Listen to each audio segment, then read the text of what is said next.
Hey, good evening, everyone. We'll be starting shortly. We're just waiting for the chair to arrive. Thank you for joining us this evening.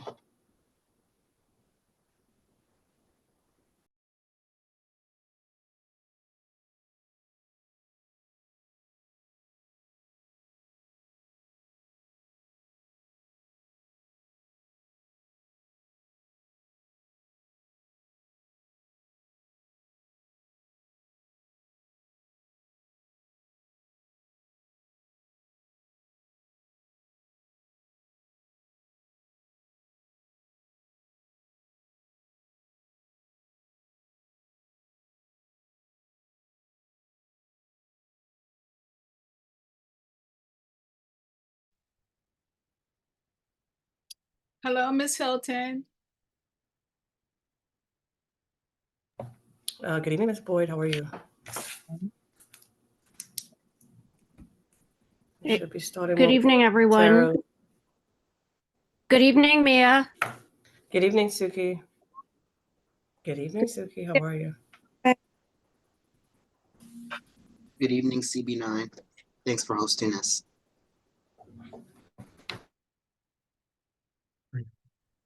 Are you muted? No.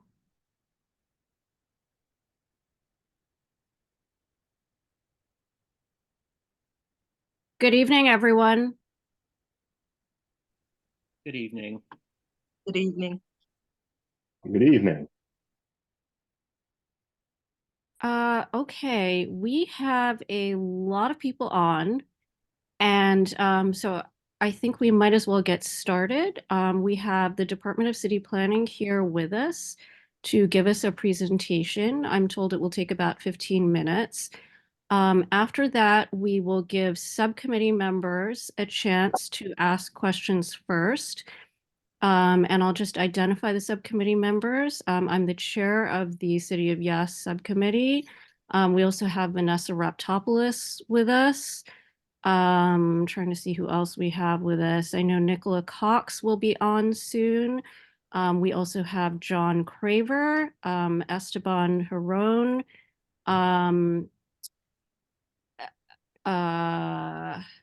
Regina Clark, Beverly Newsom. Let's see who else. Okay. Yeah, that's the subcommittee. And after that, we'll open it up to members of the public. Because there are many people here and we'd like to give as many people a chance as possible to speak, I would ask that everybody limit their questions to 2 minutes. We can, our regularly scheduled subcommittee meeting, which has to deal with other topics that have been put forward by the city, starts at 6:30 today. However, we will let this hearing go over an additional half hour and start our subcommittee meeting at 7. So hopefully, we can keep things moving along and people can have as much time as possible to ask questions. I don't know how much time the presentation is going to take, but the shorter that is, the more time we'll have for questions. So with that, I'm going to turn it over to Jordan Frade to do the presentation. I don't know if he's going to do it or if he's going to turn it over to someone else. Thanks, Suki. I will give the presentation. Ms. Hilton, could you please give me the ability to share my screen? Is that possible? You should have it now. All right. Yes. Double check.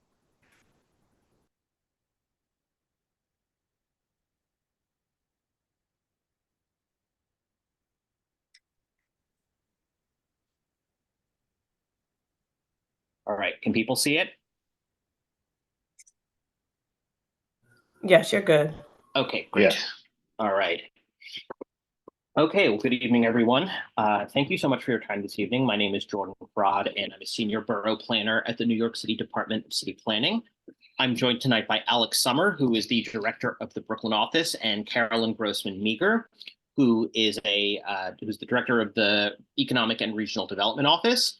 We're going to try to keep this to 15 minutes, and then we'll have some time for questions at the end. And if we don't have time for your questions, we are available for follow-up and are happy to answer by email or anything like that. All right, City of Yes for Economic Opportunity is the second of 3 citywide initiatives by the Department of City Planning. It's intended to support small businesses across the city and update our zoning regulations for current times. For the past year and a half, DCP has met with over 100 stakeholders throughout the city, including small business owners, bids, chambers of commerce, and industrial service providers, and this proposal has been shaped by that feedback. The city's zoning articulates hundreds of defined uses or business activity types and sorts them by zoning district. Most of our zoning is more than 60 years old, and so a lot of the rules currently in there are outdated and sometimes confusing or counterproductive. So our overarching mission for this initiative is to make sure that New York City zoning works for our economy and to create rules that are simpler, more adaptable, and more reflective of the modern needs of businesses and neighborhoods. Like I said earlier, we've been on a listening tour for much of the last year and a half. We've talked to small business owners, chambers of commerce, bids, industrial service providers, and other stakeholders across the city to find out how zoning might be in the way of establishing or expanding businesses. We have met with over 100 groups. We've had 5 public information sessions, which I know many of you have been a part of. And we've heard from countless New Yorkers about the challenges you face. These are citywide proposals to change our zoning, so they apply to all 5 boroughs. But I want to frame our discussion about in terms of what this means for Community District 9. Currently, there are about 20,400 jobs in CD9. They're concentrated overwhelmingly in the institutional sector. Institutional means things like public schools, hospitals, doctors' offices. In this community district, that means in particular the medical complex anchored by Kings County Hospital and SUNY Downstate, biggest source of jobs by far. Private sector employment is at 116% of the pre-pandemic level, which is higher than both Brooklyn and the city as a whole. In terms of storefronts, there are 1,530 storefronts in Community District 9. Approximately 16% of them are vacant. That's a rate that's higher than both the Brooklyn average and the city overall. This is a map of the current zoning in Community District 9. As you can see, the vast majority of the district is zoned for residential use only, and with a few exceptions, the commercial districts in Community District 9 are overlays designed to facilitate local neighborhood-serving uses as opposed to larger regional commercial centers like you might see at Atlantic Yards or Flatbush Junction. Many of the proposals we'll look at today would not apply anywhere in Community District 9, and those that would, we have some slides later on that will go into more detail about where exactly they will take effect. So the text amendment includes 18 proposals, and they're divided into 4 main goals. We will walk through each of them and see where they apply later on with our applicability maps. Earlier, we emailed a sheet to the chair of the subcommittee with like a feedback sheet that all of you are welcome to fill out that has, for each of these 18 proposals, support, oppose, or if you think that they should be modified in some way, we're also eager to hear your thoughts on that versus just a straight up or down vote. So anyone who doesn't receive that, we'll make sure to circulate it again at the end.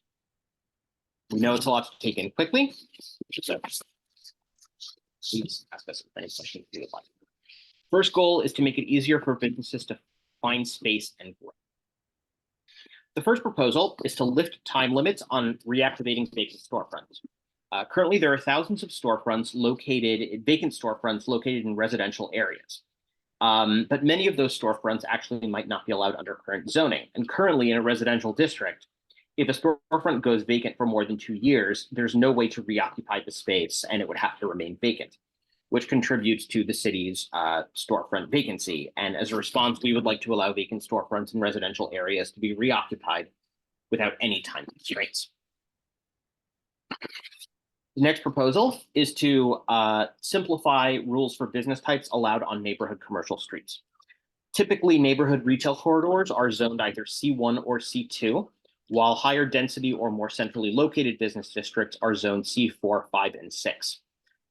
Currently, there are sometimes some arbitrary distinctions between which types of businesses are permitted in which area.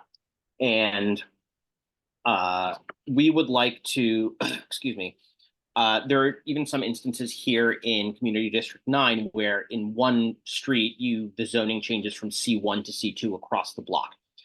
And so to simplify these distinctions, we are proposing to allow a consistent mix of businesses in C1 and C2 districts and a consistent mix of businesses in C4, 5, and 6 districts, removing barriers that are getting in the way of businesses being able to locate in a particular area. Next is zoning restricts most production activities to the city's industrial or manufacturing areas. There are a lot of kinds of clean production that produce minimal noise, emissions, and traffic, and might be appropriate to locate in a commercial area and might benefit from being closer to customers. Examples would be food and beverage making, apparel design, and jewelry making.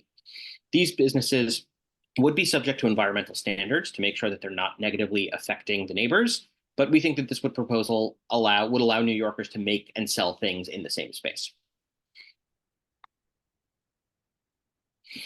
Today, if a building tenant changes from offices to maker spaces or some sort of other manufacturing business, it might trigger additional loading docks. And additional loading docks are very expensive to build, or they might not be feasible because of space constraints.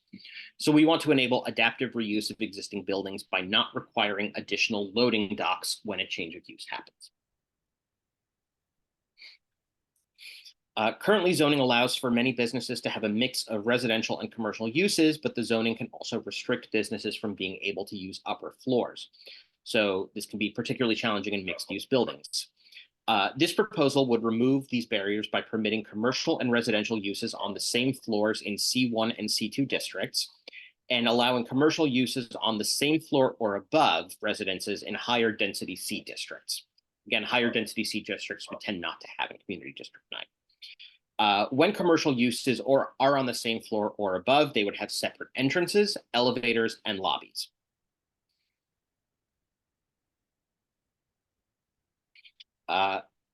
Many sections of the zoning code have not been updated to reflect changes in business practices or the economy, and they sometimes include antiquated or confusing terms that don't apply anymore. So for example, if you look in the zoning resolution, there are rules for where telegraph offices can operate, but there's nothing on where a cell phone repair shop can go. So we would like to simplify and modernize the terms that we use in zoning to classify businesses.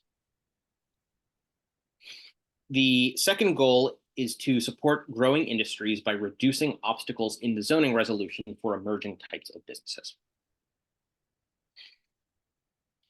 Today's zoning enclosure contains enclosure rules which make it unclear for businesses to determine which components of their business can operate indoors or outdoors. So for example, if you're a florist, it's unclear if you have an outdoors portion of your lot, how much of your business can operate that portion. Same thing goes for outdoor, urban, agricultural, or greenhouse uses. So we would like to clarify that and make it very clear, where indoor urban agriculture or growing flowers or hydroponic farms, for example, would be permitted in commercial areas in order to grow food closer to communities. New York City is also a big emerging hub in the life sciences industry, and currently life science laboratories face confusing and outdated rules that slow their development. So we would like to make it clear that labs without any potential for environmental hazard are appropriate in office settings or commercial districts. Next, supporting nightlife. In 2017, the City Council repealed something called the Cabaret Law, which was a law that restricted dancing and singing in restaurants. However, this has not been updated in the zoning code. And so as a result, zoning currently has very confusing regulations on whether restaurants and bars can host live music, dancing, comedy, or open mic. We would like to simplify the rules so that they're based purely on the size of the venue rather than the activity that occurs within the venue. Nightlife venues would still be subject to all of the same permitting requirements and enforcement by other agencies, including the Department of Buildings, FDNY, and liquor licenses would still go through the community board as well.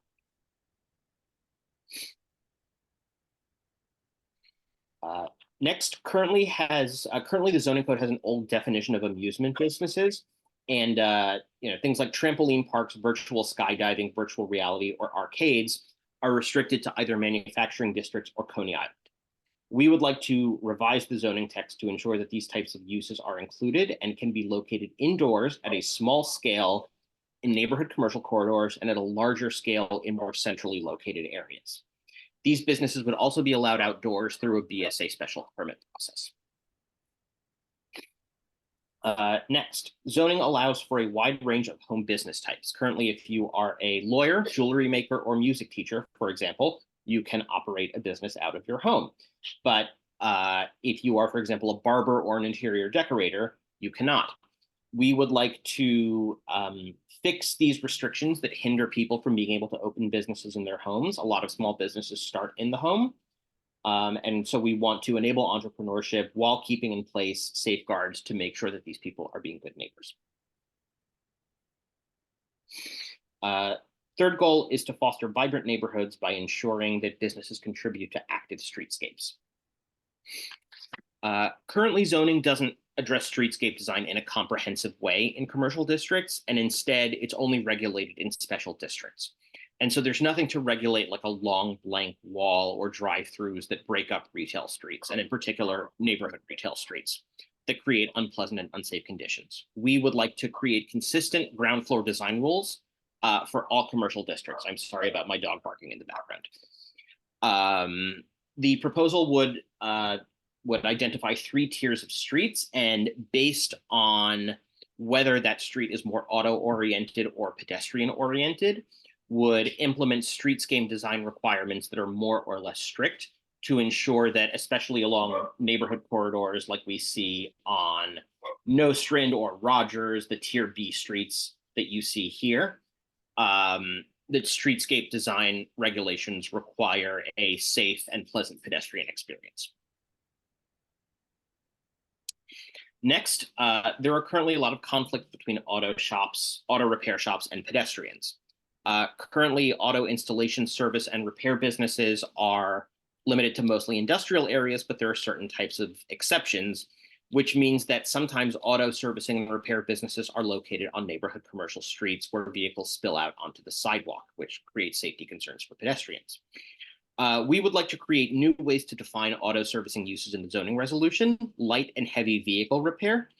Heavy vehicle repair would only be allowed in manufacturing districts. Light vehicle repair could locate in commercial districts only after a site approval from the Board of Standards and Appeals. And this would actually require more review of auto servicing on commercial streets that are close to residences, which is something that does not exist today. Zoning has outdated regulations as it pertains to delivery activities. As I'm sure we've all seen, delivery trucks often will double park, and it will cause traffic congestion. Deliveries tend to occur on the sidewalks or streets and not within empty storefronts. So we would like to create a new type of use called a micro distribution facility, which would allow businesses to locate at a smaller scale in commercial areas and would encourage smaller and more sustainable methods of neighborhood delivery instead of trucks. Finally, fourth goal is to create new opportunities for businesses to open with new zoning tools that can boost job growth and business expansion. First, large-scale residential developments such as NYCHA are zoned as residence districts, which means that retail, services, and makerspaces currently can't locate there. This proposal would create a new CPC authorization to allow up to 15,000 square feet of commercial space in existing or new NYCHA construction, which would give residents greater access to necessities or the space to create a new business. Next, zoning currently restricts retail like bodegas, like local retail, to commercial areas. We would like to provide an opportunity to allow for bodegas and corner stores to be permitted in residential areas, but only if it is under 2,500 square feet, located within 100 feet of an intersection, and it would need to receive approval from the City Planning Commission. And all corner stores under this proposal would go to the community board for input, and they would also go through environmental review to make sure that they don't negatively affect neighborhood character. Zoning currently limits the size, location, and shape of a new or growing business, and we are proposing to allow businesses to use a CPC process to waive some zoning on a case-by-case basis. And this is applicable in M districts, which I believe we have only very few of in Community District 9. And finally, we would like to create new kinds of zoning districts for future job hubs. In particular, our manufacturing districts were mapped when suburban style office parks were envisioned for the city's industrial areas, and that doesn't really reflect what we see on the ground today. So this would create a range of new job intensive zoning districts at a range of densities that expand the zoning toolkit for future rezonings. Not all proposals would be applicable in all districts. Like I said, in Community District 9, we mostly have C1, C2, and residential districts. So what you see here is a map of the C1 Jordan, district. that's not the case. We have an M1 district. I believe I said mostly. I know that there's the M district at the I think the southwestern corner, and I will get to that in a minute. This will be covered. These are the changes that are currently being proposed in the C1 district. I won't read them all to you. You can just read them quickly. I know we're pressed for time. These are the C2 districts. And again, it's largely the same list of proposals that would be permitted in the C1 districts.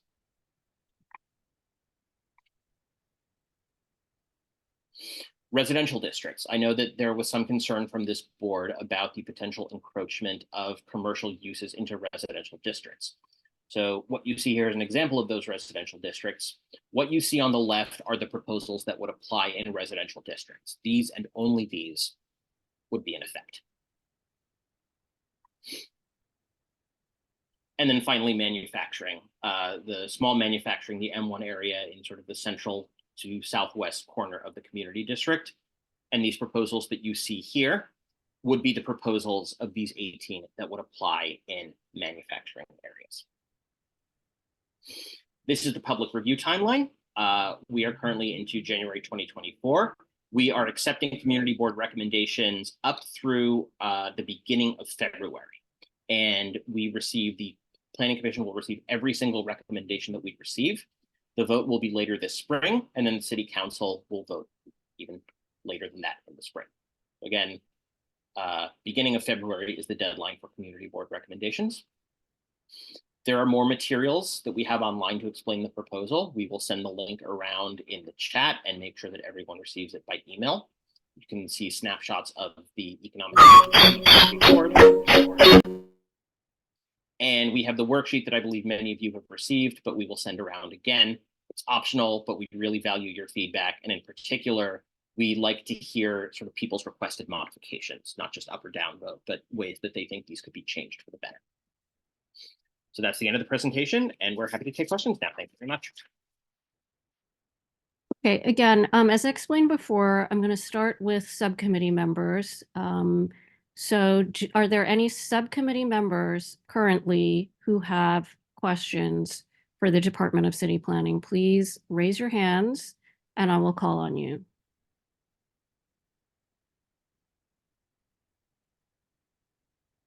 Are there any subcommittee members who have questions before I start calling on members of the public? Nicola?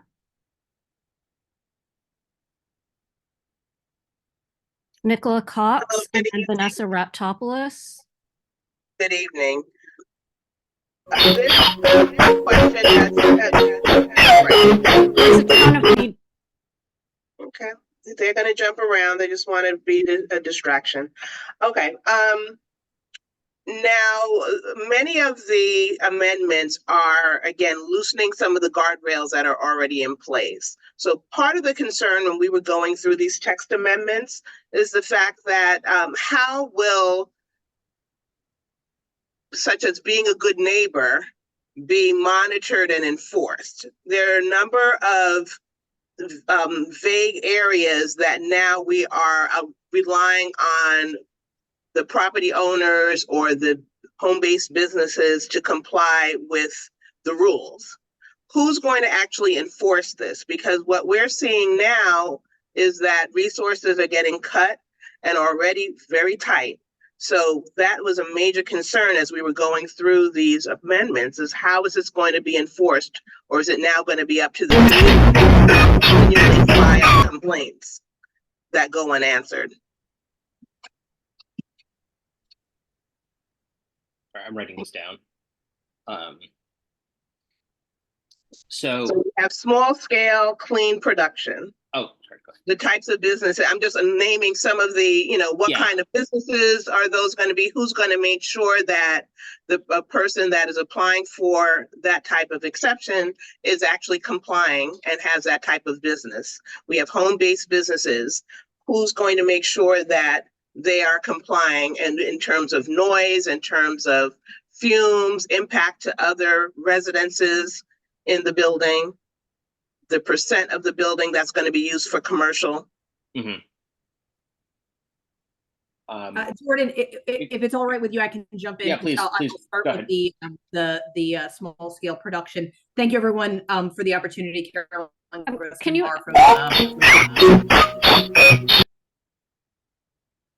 Carolyn, are you from the Department of City Planning? Yes, Carolyn Okay, thank you. Grossman-Marr from City Planning.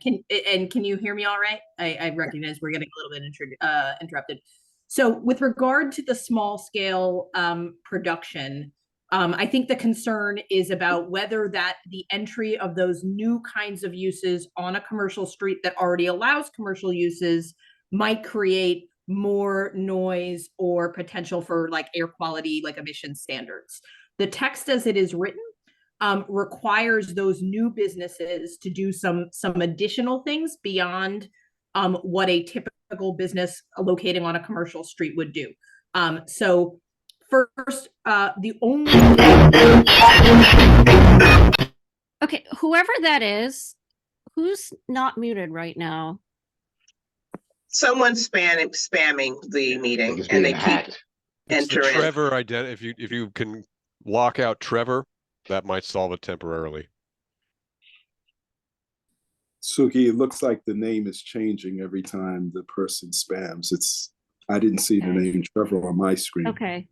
Mia, are you able to Yeah, I could have sworn it was Hannah. Ladies and gentlemen, please remain muted. This is the information session, and I'm assuming you're here to obtain information and not be disruptive. So let's have a bit of decorum here. Thanks. Shall I continue? Mhm. Yes, thank you. Sure. Apologies. No, I think you're doing your best and appreciate it. We're happy to direct the committee to the specific provisions in zoning that speak to this. But when we're introducing that new classification of small scale production uses, in addition to the size limitations which are described, there are also other conditions on what kinds of businesses qualify for that. So it does not include businesses that have any environmental hazards under state law, and it does not include any businesses that have certain levels of emission standards under state law. Now, those are rules that are written consistent with the way that we have applied that rule in mixed use districts where you might have an industrial use in a building with residences, right? We have that condition all over the city, Tribeca, Dumbo, Williamsburg, Long Island City. Those are tried and true rules that have been on the books in other parts of the city for going on 30 and 40 years. They are part of when a building files with the Department of Buildings and you are qualifying for that kind of use, you have to show that you are not the kinds of, the other kinds of uses that have what's known ABC emission standards, right to know laws, right? So there are categories there that are part of your review and excluded in your initial DOB filing. In addition, above and beyond those sort of categorical exclusions of certain kinds of businesses, the text also specifies that if you are any kind of business that has venting, so like a bakery, for instance, which we would allow as a use, but may have a vent associated with the ovens and the production there.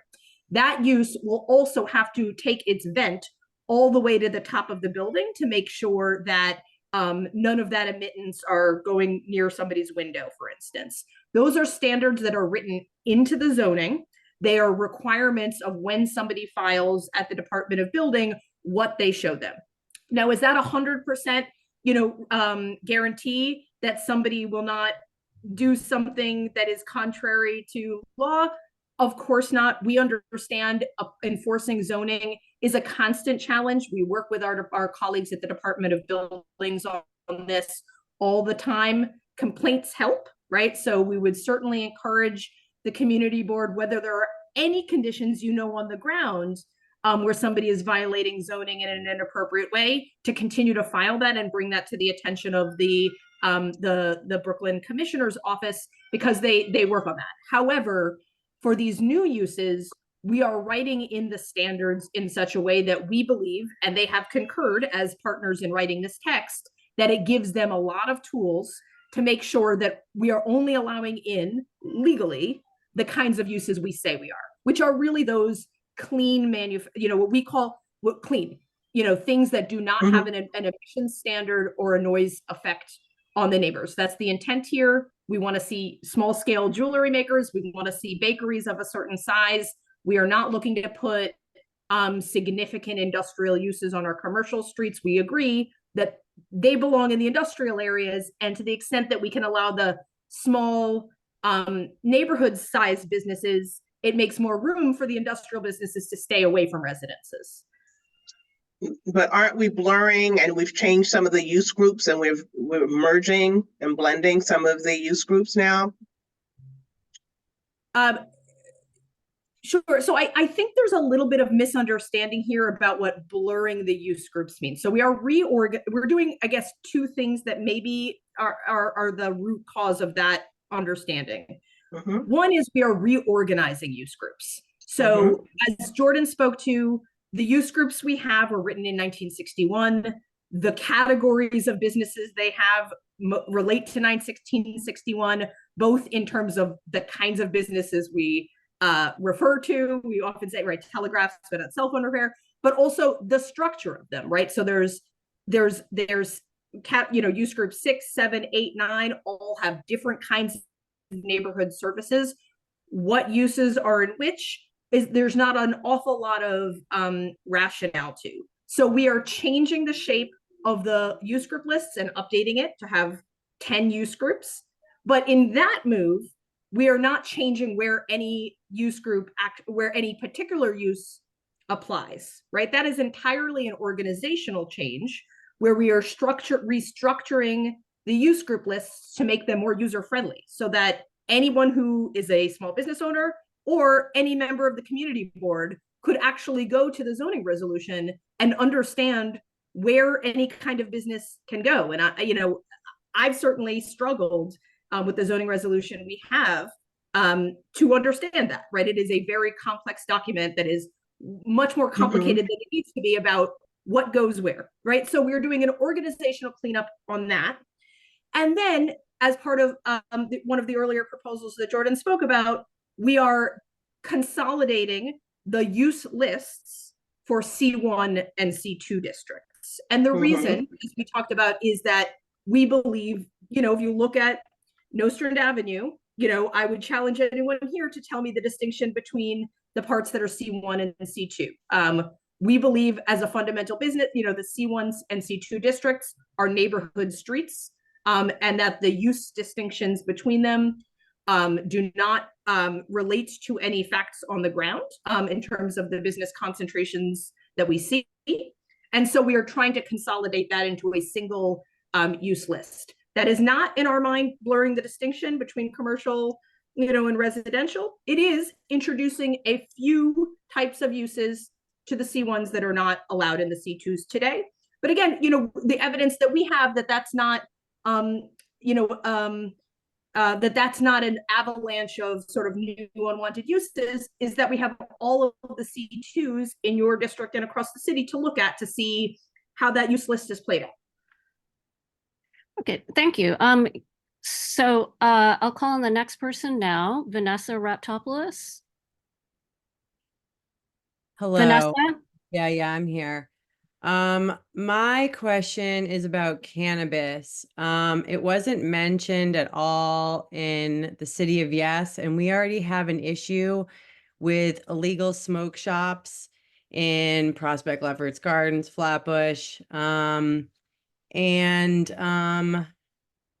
If you ask me, a lot of the new businesses that have been opening are these illegal smoke shops, and nobody's doing anything about it.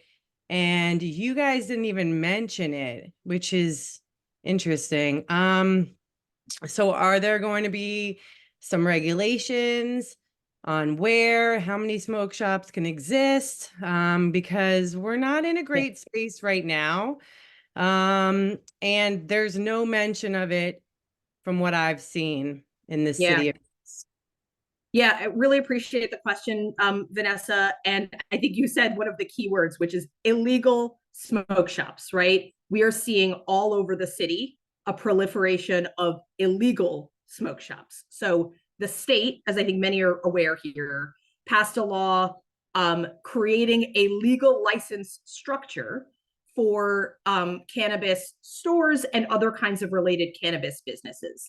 And the city is just seeing the real first wave of businesses going through that legal licensure process, right? Only a few stores have opened up legally in the city. And the stores that are opening legally have a number of standards associated with them, including how close you can be to a school, the ownership structure, community board review, right? A number of conditions that are intended to make sure that placement, If I can interrupt, we are aware of the state rules. We're asking whether the city intends to pass any zoning rules to restrict the placement of cannabis dispensaries and smoke shops.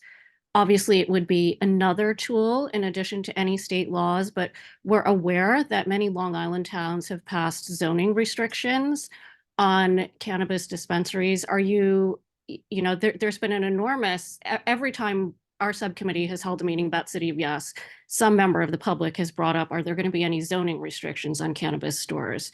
And I know other districts are asking the same questions. So are you going to answer this request from the public in City of Yes? Gotcha. I apologize. That's not the way I understood the question, but I did look to answer the specific. No restricting further beyond the state very restrictive process for citing cannabis facilities legally. We're not looking to do that. What we are absolutely supportive of, and I hope that the community board is now doing some work with Cannabis NYC, is on the enforcement efforts to close the stores that are already operating illegally, right? We agree they're illegal.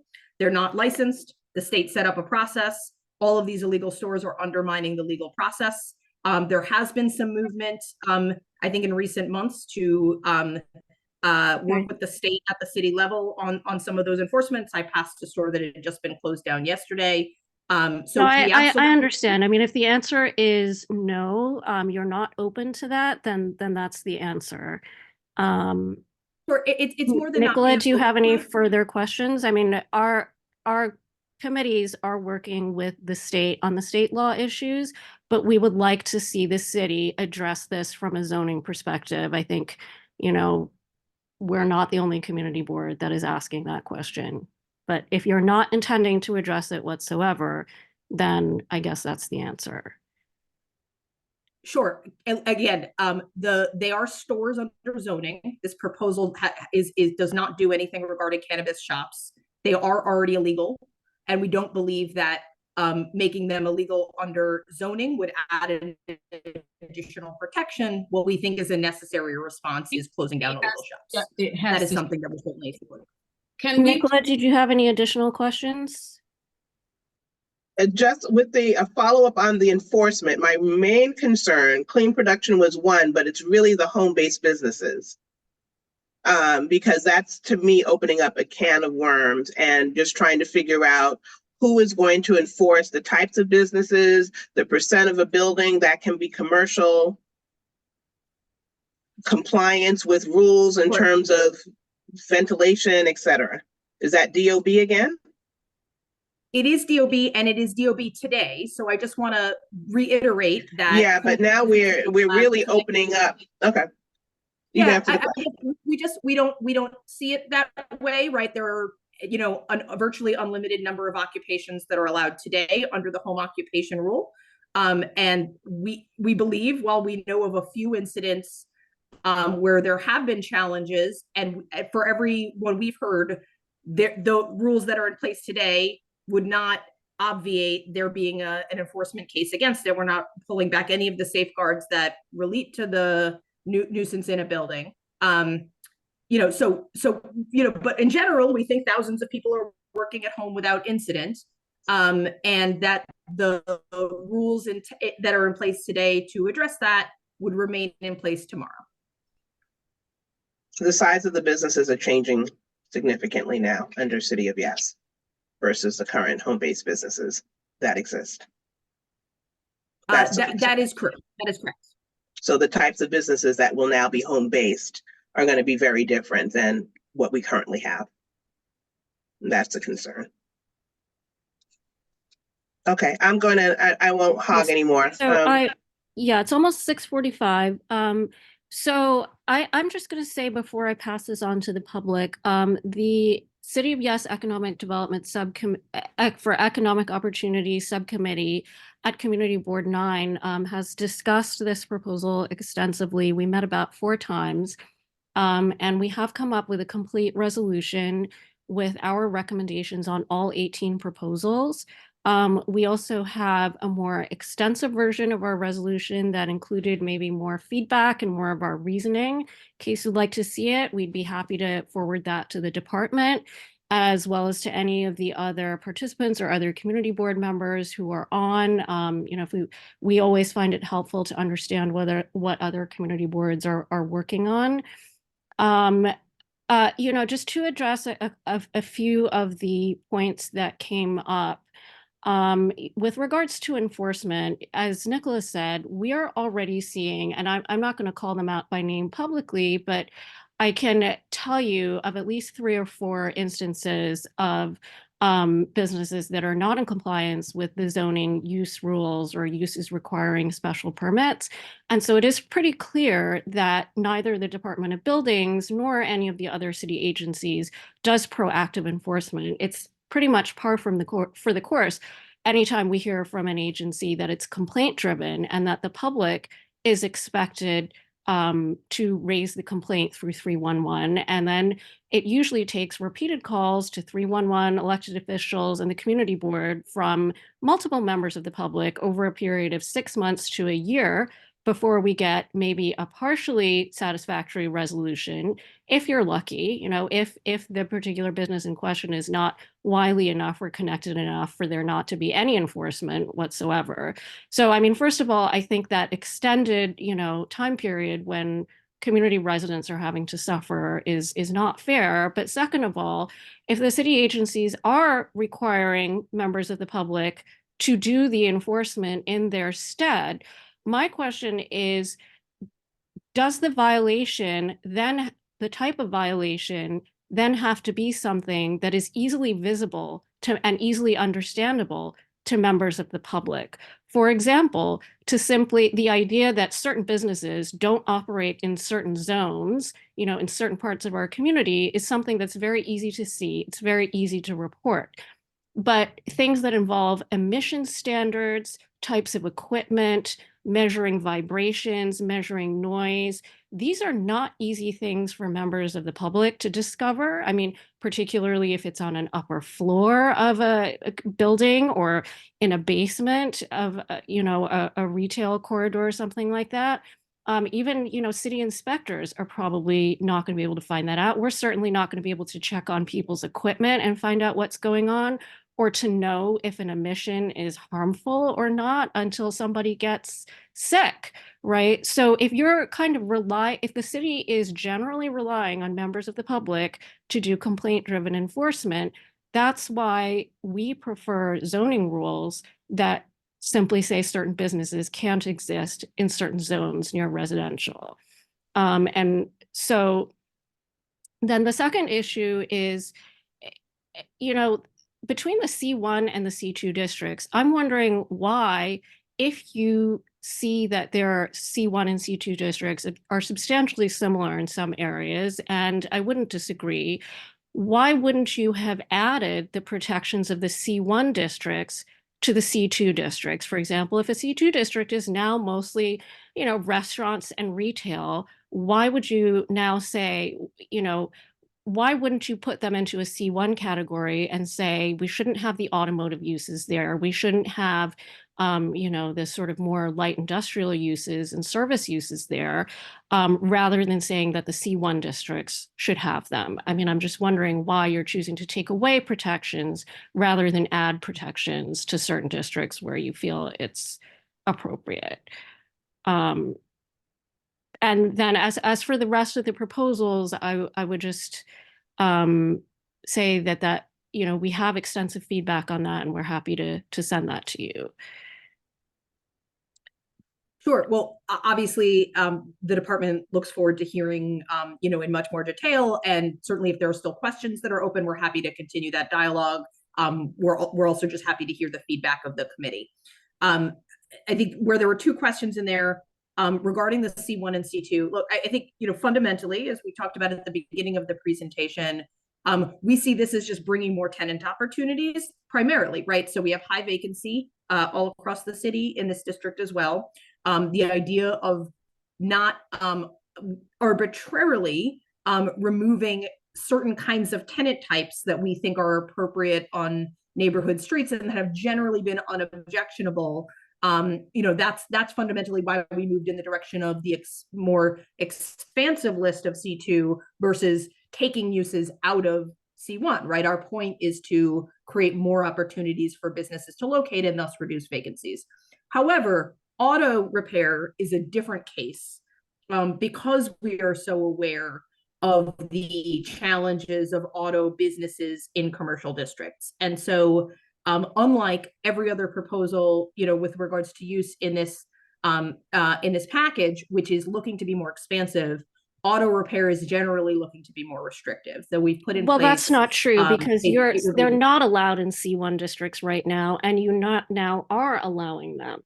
No auto uses. That's correct, and they are right, and they are allowed in C2 districts, and we are restricting them to only being allowed through a special permission. So we compromised in the middle. We had two neighborhood districts, so we're saying, had concretized a different policy with regards to auto repair.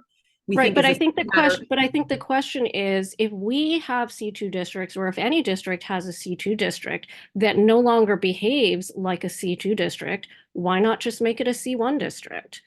I mean, and this goes back to the whole question of you're basically, why are you imposing the same rules citywide by citywide text amendment, as opposed to working with individual districts on what they think is appropriate block by block? Sure. Well, we of course work with communities block by block to apply different zoning districts. In general, with the C1s regarding and the C2s, we see an awful lot of unanimity with regards to neighborhood streets. And so our proposal is to make that a single list because we have not seen that there are meaningful distinctions in those use groups on a neighborhood by neighborhood basis or on a C1 versus C2 basis. That's the idea. Why is that important? Because a lot of what this proposal is trying to do is organize the zoning in a way that it is readable, that is legible, that it does not make arbitrary distinctions within use types, so that people, all of these add up and accrete over time in a way that no one understands what is. That is appropriate on a neighborhood street. That is what we intended to accomplish here. But of course, we'll hear from the community board where where there are particular uses that, that make that challenging. Okay, so I'm going to move to questions from members of the public. I would ask that you first identify whether you live in Community Board 9 or not, or own a business in Community Board 9, or where you live or what community board you live in. I think that's very helpful to DCP. They've told us before that they don't necessarily have that information at public hearings. Yeah, thank you. And please keep your questions to 2 minutes. And I'll give it until 7:05. I'm going to call on Alicia Boyd first, followed by Victoria, Julia Bryant, Michelle Birnbaum, Maria Roca. Yeah. Well, first, before you start putting 15 minutes time limit on the community's comments, we have to cut DCP's response time down. With the first question, they took 8 minutes to respond. Her saying basically the same thing over and over again. I But if you understand, Alicia. all right then. So let's just be clear about that. Cut DCP's response time down. And I'm going to do that with this question. I'm asking for a yes or no. I don't want to hear a lot of explanations. I just would like for you to answer yes or no. Currently, what you did in your proposal, you basically created an EAS. You, the Department of City Planning, did an EAS. I don't know why, when you have the Department of Environmental Protection that should have done the EIS, because you are the applicant, basically. You're the one proposing the proposals, and yet you're doing your own EIS instead of the environmental protection. And what you did is you actually found an issue where you might have some harmful effects to the public. In particular, what you noticed that by putting commercial businesses inside of residential apartment buildings could create vibration, it could create noise, it could create hazards. So what you did inside of your regulation is you sat there and you're creating a mitigating effect. Now, in order to do a mitigating effect, you actually have to have an environmental impact statement, which you did not do. So what you're doing is you are classifying and identifying environmental impacts. You are putting the mitigating scenarios inside of your text amendments without doing a full environmental impact statement. So you're basically going around the environmental laws, because the law says very clearly, the state law said if there's a potential for just one environmental impact, you have to do an EIS, which you did not do. So you did all of this runaround. You did all of this unlawful stuff, basically making the EIS obsolete, because now anybody could do what you're doing. But you want to then assure us that somehow all these other businesses that are coming in are going to adhere to the environmental standards that you have not adhered to. So I'm a little confused about that. You violate the environmental laws, you identify environmental impacts, you insert mitigating scenarios into your text amendments to avoid an environmental impact statement, and now you want us to believe somehow that all of these businesses and laboratories and manufacturing companies are going to adhere to an environmental standard that you yourself, as the example, do not. So is it not true that there are certain manufacturing businesses that can now exist inside of residential buildings that used to actually be only allowed in manufacturing businesses, manufacturing zone? Yes or no? Please, no, I don't want to hear anything else. Yes or no? Yes, absolutely. That's part of the proposal. Thank you. That's the question. That's the question. That's all I want. And is it not true that cannabis production can now be done inside of a residential building? Yes or no? If it's done legally by the state, then yes or no, ma'am? Yes or no? Well, we don't authorize cannabis. Can it be done? Can cannabis production, because you're allowing all of those plants to be built, vertical plants to be built, can cannabis production underneath the zoning be allowed in residential buildings? Yes or no? Under this proposal, in a commercial district. Yes or no, ma'am? Yes or no? I don't want to hear all of that. We have a short amount of time. Yes or no?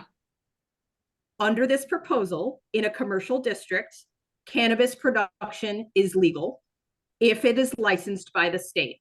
Okay, so yes. So the answer is yes. Is it not true that in our district, C1, that currently automobile services cannot exist? Yes or no? Your district has C1 and C2. C1s. Yes or no? Yes or no? In a C1 district today, automotive uses are not legally, are not an allowed use. Is it not then the proposal to allow those types of uses now to exist in the C1? Yes or no? Under special permit, yes. Thank you. Is Under it not special permit, yes. Is it not true that a lot of what currently cannot happen now can happen in in our communities as long as somebody goes to either the Board of Standard of Appeals or to the City Planning Commission and asks permission? Yes or no? I think we were pretty clear about what the proposal allows. Yes in or the no, presentation. ma'am? That's all I'm asking. Yes or no? It's too abstract a question. I'm so sorry. Oh, really? I think you have to be more So specific. there are nothing in the provision that now allows things that could not happen before. Let me give you an example for you to be clear about it. Now, currently, there cannot be commercial. I hope that's just water and juice and not alcohol. Commercial and juice, because we've seen that before with the alcohol. So, whatever gets people through a meeting, Okay, well. But go ahead with your question. Anyway, right now, in a residential community, you cannot have a commercial business on a corner, okay? Right now, you cannot have that. It's not an allowed use. There are thousands. Excuse me, let me finish. In an all residential community, you cannot have a commercial on a corner. Now you are changing that regulation and you're allowing commercial businesses within 100 feet and 2,500 square feet to now possibly exist in that residential neighborhood, as long as they go to a BSA permit. Is that true or not, ma'am? It's incorrect. It's a city planning authorization. Sorry. Yes, the city planning authorization. We know how those go. But anyway, is that true or not? Yes, we are saying special exception process. Thank you. So that is an example of what I mean by now allowing things that have not been allowed before. Sure, but with all due respect, it is disingenuous to suggest that is being done on a, sort of a profligate, like that because we're creating a special process throughout a residential. Okay, we have to move on to the next question. I'm sorry. What the proposal doesn't do. We have to move on to the next question. I don't want to hear all of that. I know that you got all of that behind there. We just want to know the yes with due respect, I think everyone who's at the meeting. We have to move on to the next questioner, please. One more question. All right, one more question. One more question. Bulk regulations. Is it not true that currently when a developer wants to conduct bulk regulations, changes, which is the size of their building, the height of their building, not far, but other issues, they normally have to go through a EULA process. They have to put an application in. They got to go through the EULA process. They have to go in front of us. They got to go in front of the city council. They got, there's steps, 7-month steps. Is it not true that you're trying to change that, reduce community input, and just allow, was it the BSA or the city planning? I think it was city planning just to approve that bulk regulation change. Yes or no? It depends what use you're talking about and which zoning district you're talking about. So today there are certain kinds of uses that we have no path. Then no, I think your characterization is incorrect based on today's zoning. It's more complicated than that, but I think it is not true. There are plenty of businesses today that have zero path. Regardless of what you live or not. I didn't say they didn't have a path. I said, aren't you not? Well, some what I understood is that everybody can go through, and that's not true. Okay, I'm done. I'm done with I'm done. Okay. Bye. All right, thank you. Victoria. Oh, my hands and I. Victoria, your question, please. Okay, we're going to move on to Michelle from CB8. Hi, thank you. I'm from CB8 Manhattan. However, I'm not representing them at this meeting. But as with all community boards in the city, we are taking this up as issues. And so I was very eager to hear what you had to say. From the analysis that we've been doing and will continue over the next few weeks, to my mind, and again, I'm not representing my board, but to my mind, there's a lot that's problematic here. The first of which is that this complete overhaul is quite arrogant. You literally took all the rules and regulations going back 50 years and decided that whatever number is in your group, that somehow you knew better, and somehow whatever you would come up with would be a qualification as an improvement, which is how you characterize it in a lot of your literature. I personally don't see it that way, and I'll give some examples. With reference to the commercial that's permitted in residential housing, one of which being agriculture, vertical agriculture, to me, this couldn't be more outrageous on the face of it and logically.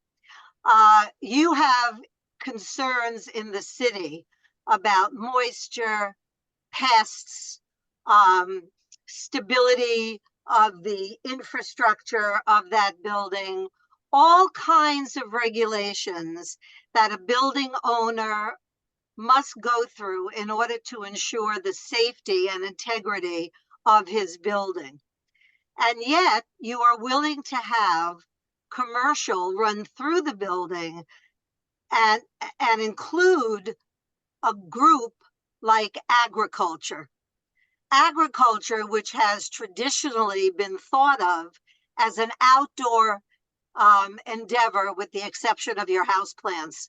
So to allow a residential, an apartment, or even an office in a vertical office building to have agriculture in it, to me, flies in the face of reason.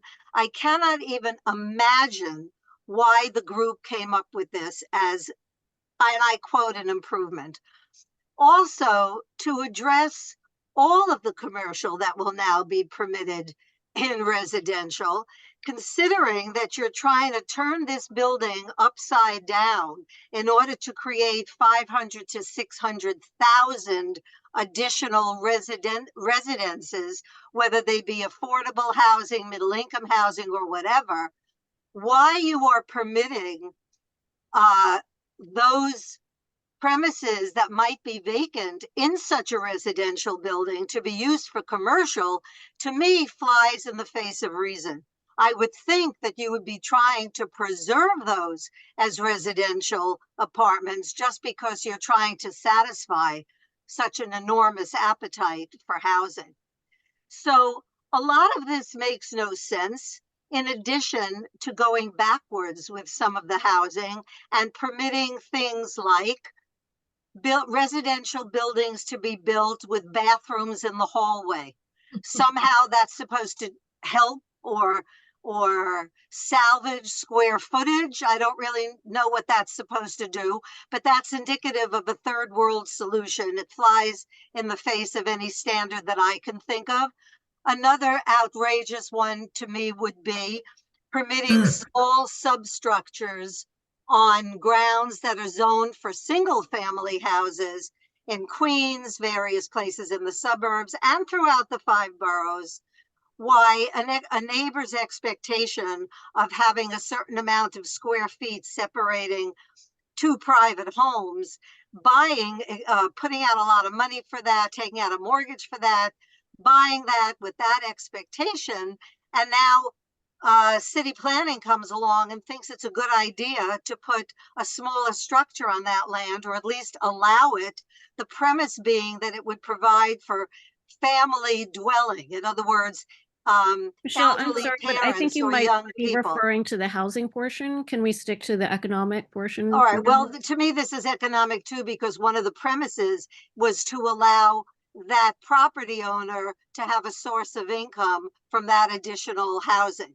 So everything that is proposed here goes to the economics of this, whether it's the housing or the environmental or anything like that. It just seems to me, these are general comments, because frankly, Carolyn, I have no expectation of you or anybody else on this call being able to rationalize these decisions.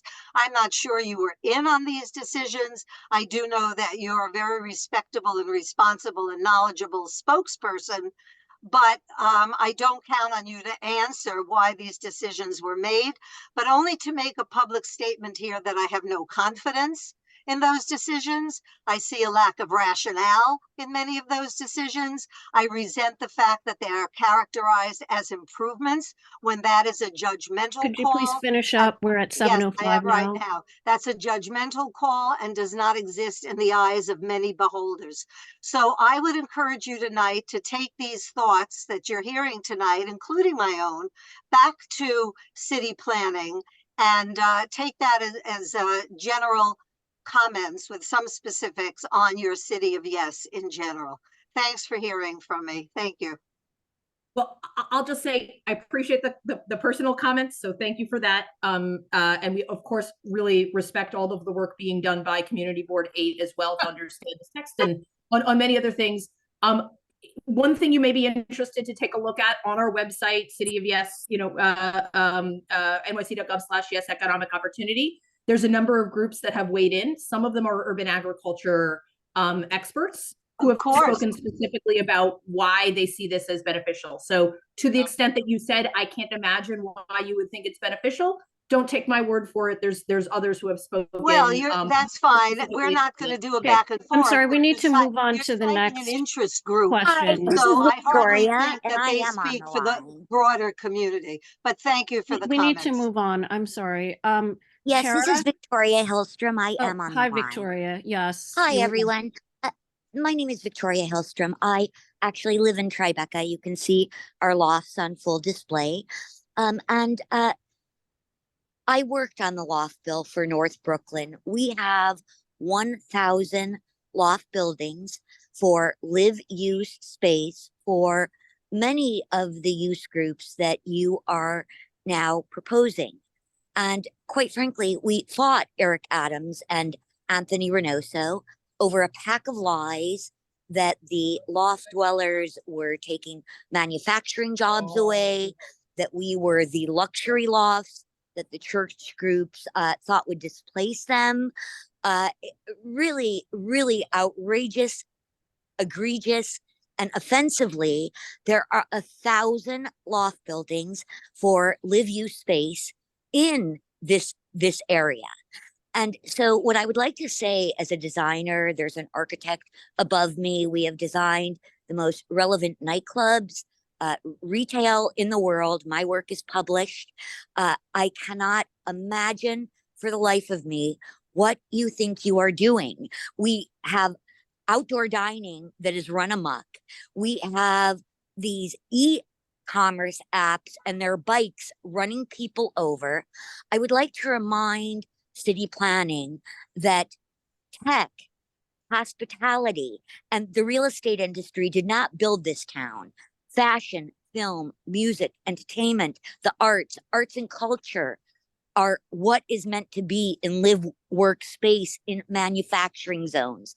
And what city planning has done, just got through doing in Soho, was to knock down 185 rent stabilized buildings, take artist loft zoned for mixed use and light manufacturing to live, work, and create for these jewelry designers that you speak of. And what you did is just approved altering them to office space, adding big box retail, restaurants, and hotels like the meatpacking district. And you've done the same thing. Maria, can you finish up your question, please? We're really running out of time. My question is, what in God's name do you think you are doing by removing the zoning that already exists in our manufacturing zones? We have a housing crisis. We are not interested in city planning altering residential to commercial. And we have a budget cut that you cannot enforce the laws that protect our existing housing stock that built the largest economy in the world based on state law, rent stabilization. So you went full court press that rezoning Soho, NoHo, and Chinatown was to add affordable housing. The draft scope doesn't guarantee one affordable unit, and it encourages altering residential neighborhoods to commercial, which is what this city of yes does. So with Victoria, all due respect, thank you for your question. Victoria, thank you for your question. Trust you to make these changes. I just wanted to, it took me a while to understand, but I understand now that Victoria is speaking about the housing opportunity, but that's the scope of work. So everything that you referenced is— No, I am speaking of you replacing our housing stock with commercial. The answer is no. Yeah. We reject this plan. We do not trust this administration to make any of these changes. We are still fighting the changes. Every single neighborhood is on the court over city planning disregarding the loft laws, the landmark laws, the rent stabilization laws. You are outside of the law. The answer is no. We don't trust you to make wide Carolyn, your answer, changes please. that don't achieve anything. Well, my question is, what do you hope to achieve by doing this? So That is I my think we're pretty question. clear about the proposal. We'd be happy to follow up with you. It sounds, I'm still a little unclear on any of your comments. I just think that you can't answer because it's a bad proposal. I am a designer. I design commercial space, and we don't need any of these changes. We don't need any of these changes. We need regulations to put the city back I'd be in order. happy to have a follow-up conversation to understand your specifics with your points. No. We are all on the Tara, court. I have to move on to the next. conversations. I have to move on to the next questioner, and I'm going to start with our community board members. Tara, you have 2 minutes for your question. I live in Crown Heights, near Ebbetsfield. I'm questioning your data regarding vacancies. We have vacancies that have existed in this area for decades, and it's not because of the reasons that you are saying here, especially on Empire Boulevard and along North Street Avenue and Rogers. I'm wondering about the corner issues. We have already, I live in a residential neighborhood, and on the corners, we have these smaller streets with like 2-3 family houses here. And now our corners are going to be switched over to commercial under this zoning, which is going to cause a big problem in our area. It's already causing problems because of this corner idea. Zoning changes, we're having multiple zip car taking over all of our corners. It shouldn't be, it should be on a commercial area, but we're going to become a commercial area in the future. And I know that's why those cars are there. This is not okay. Like next door to me, people could build anything, basically, just about anything. I'm worried about like the toxic fumes coming. Say you're going to have a bakery, right? Yeah, we're going to fume it out. We're going to put something to the roof. Say the corner, these things are not enforced. The Burger King on the corner by me, it's like 2 stories high, but all those fumes are getting blown over into a taller facility, over into Ebbetsfield, which is a big apartment building. All those toxic fumes blowing straight into apartment buildings. This is a big problem I know in Manhattan, where a smaller building, you put the exhaust fan on top of it, guess where it blows? It blows right into people's houses. These smaller businesses that are Tara, taking you're at away 2 minutes. Please finish housing.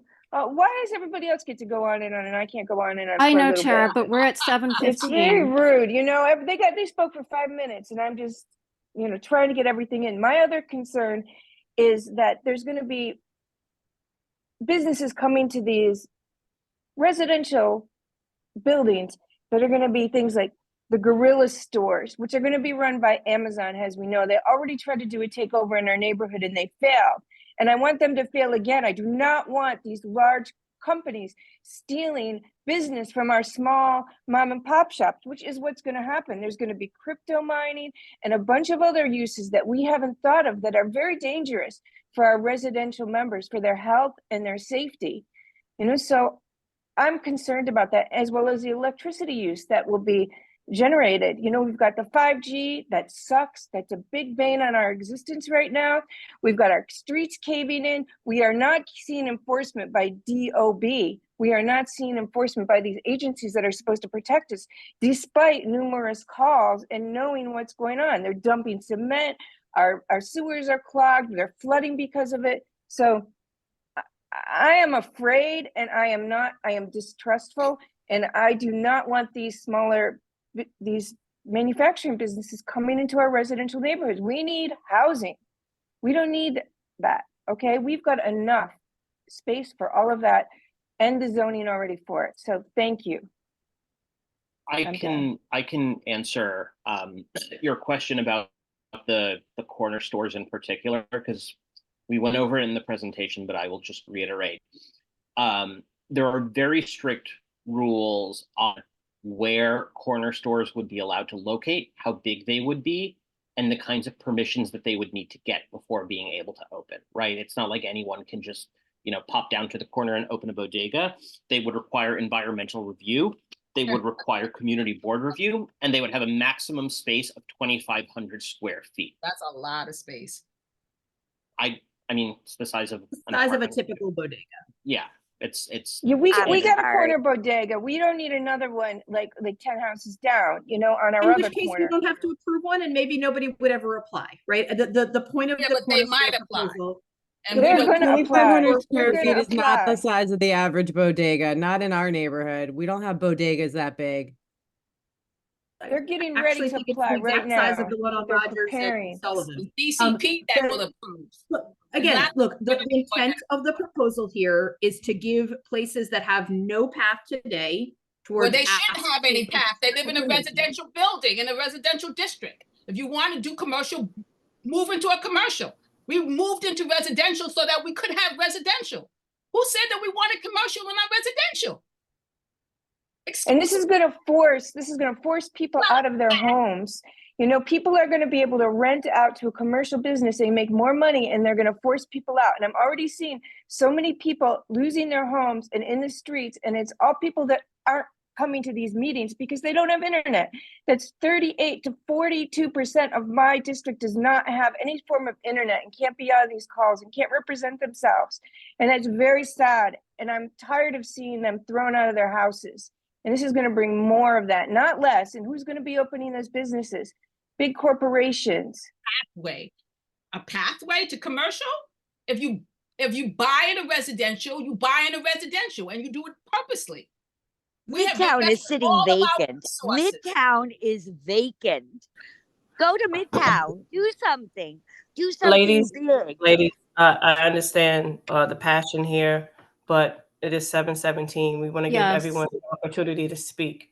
Thank you, Mia. So they can express their concerns as well. Thank you very much. Rod, you're next. Okay, thank you. I'll be brief. So my concern and question is with regard to an environmental process. All right, so if we're going to have light manufacturing within residential apartment buildings and dwellings, my concern is the potential storage and use and generation of hazardous waste and hazardous materials. Light manufacturing, one of the hazardous chemicals that is used is acetone. All right, based on the amount that you have and the waste that is generated, it can be extremely volatile. And if a fire if a fire occurs, how will the fire department know that a hazardous material is in that space? Because under the requirements, all right, any space that holds hazardous materials must be placarded. All right, so I guess when these text amendments were generated, was there any conversation with the New York City DEP or with regards to fire department regulations? Because if we have a release of an uncontained hazardous substance, it could be detrimental. And I've seen acetone light up like a torch, and I've seen it do a lot of damage.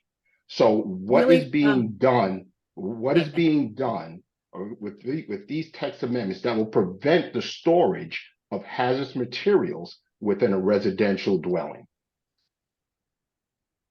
Yeah, really great questions, Rod. So first, let me say, with regards to inside a residential dwelling, this proposal is not doing anything to allow light manufacturing inside of a residential dwelling. That's not part of the proposal. There's a little bit of I think, an elision between where we're cleaning up the rules for a home occupation and allowing light manufacturing to occupy a storefront. But they're different proposals. We're not proposing a change that allows light manufacturing in a home, that's not part of the proposal. What is part of the proposal is allowing for light manufacturing certain kinds in a storefront in a building that might have residences as well, but It does not allow for ones that have acetone. So acetone, as you note, is one of the hazardous materials that is regulated. The zoning is very specific that certain kinds of chemicals and hazards are not allowed. That is one of them. It is not one of the allowed uses that we are expanding to. And then third, to your question about the procedural, DEP, FDNY, very involved in the review of these proposals. That is why those are not allowed uses in the school. I can refer anybody to the zoning text that is specific to that. We can pass that on to the. We saw the Okay, so as Carolyn, I as don't I think you guess ever my The question- FDNY is suing the city. Okay, I understand what you're saying, but many of these manufacturing, light manufacturing, they all generate a hazardous waste. I mean, I'm a hazardous waste operator and whatnot, so I'm very familiar with the regulations and manifesting and proper disposal and so forth. And I believe that these text amendments will allow an encroachment of these materials to places where these materials have never been before. So that's my concern, and I don't believe that these text amendments address that possible and potential encroachment. Sure, I appreciate that, Rod. And I would just say, take a look at the text. And if you think there's places where we missed those encroachments, like we're happy to hear that feedback. We do think that there is a class of light manufacturing uses, and we showed some of the pictures, pickle makers and tortilla presses and jewelry makers and 3D printers and small scale apparel makers that don't raise the questions that you're describing. And that's who the proposal is intended to allow. But if you think that there's language that where we didn't, capture the appropriate safeguards on hazardous materials, please take a look at that and send in some comments. I most certainly Carolyn, will. just as a follow-up to Rod's question, I don't think you ever answered my question regarding how you expect enforcement to take place of, the kinds of things that Rod is talking about. Because we know that with almost all of these city agencies, you're really relying on members of the public to discover violations and report them repeatedly.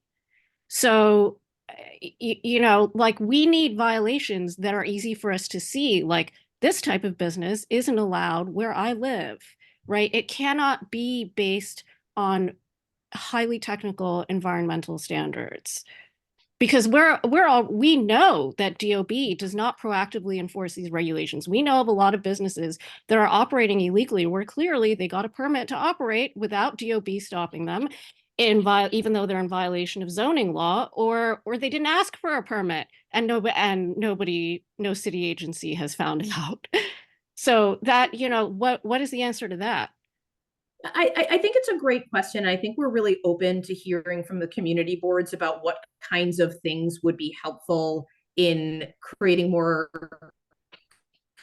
community intelligibility about the uses. And I would say even broader than what you're raising, which I think is a really valid point of how do we help communities understand what is allowed and what isn't. I mentioned, we're rewriting the entire use group rules here. So we understand there's re-education that has to happen. No. And I'm we're not really talking hopeful, about right? not understanding the zoning rules. I'm talking about how we can enforce environmental standards that are based on things like emissions or types of equipment or vibrations or noise, things that we can't easily see and measure. We can easily see zoning violations, right? I mean, that it is our responsibility and your responsibility to talk to people about what is and isn't allowed. But once we know, we can see that. We cannot see the environmental violations that are based on technical things that we cannot measure. That's what or where we can't go into the business and demand to see all their equipment and everything else. Sure. So I guess what I see it a little bit differently, which is that what you can't. So when it comes to vibrations, right, a business that's required to have a vibration standard under zoning requires a filing at DOB, right? So what you're really talking about is, how would we know that business required it and thus failed to file it, right? And that really speaks to me to how do you understand which businesses have each kind of have the different standards of them. If certain classes of businesses have right to know standards around hazardous materials, how can we as the city give you information that helps you understand what businesses fall into those categories and thus are not allowed, so that anybody could identify them? I mean, you don't even know about okay. the existing businesses that are violating rules, or you're not doing anything. So, Okay, hold on. So, like how, Suki, let me just interject here. Okay, so I have been on both ends of the spectrum with regards to enforcement,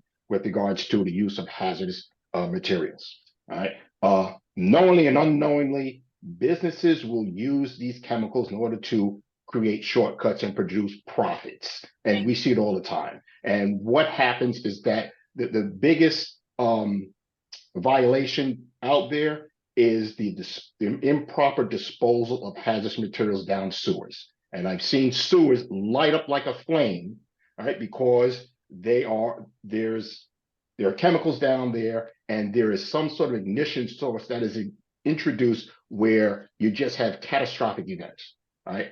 And the word I use is catastrophic because I have seen it. I've seen it where apartment buildings and neighboring buildings have been decimated in New York City. And I'm talking about the early 80s, because that's when there's a lot of manufacturing, everybody cut corners. If that is reintroduced into these areas, it's going to happen again. You cannot trust people when it comes to profits. And if there's going to be an introduction of manufacturing into, around, or near these places, there's going to be a potential bomb. That I can guarantee. So what I would say, and happy to follow up, further on this issue, is, look, there's the ABC right to know laws, right? Businesses that use chemicals are required under law to play, as you clearly are an expert in, have a number of standards associated with that. We've relied on those standards to say, if you're filing under ABC right to know, you're not allowed here in a residence. So there's a question of, how does the community know what those businesses are? And there's a question of, are businesses flagrantly ignoring the ABC right to know law? Understood. But what happened? Businesses change hands. They go under different names. They file under different names. They can change. I've seen them circumvent everything you say. What you're saying is absolutely right and absolutely true. All right. Me being in the business, all right, of hazardous waste, whatnot, for a large part of my career, I've seen it all. And there's going to be a huge concern, and the city will not have the resources in order to address this.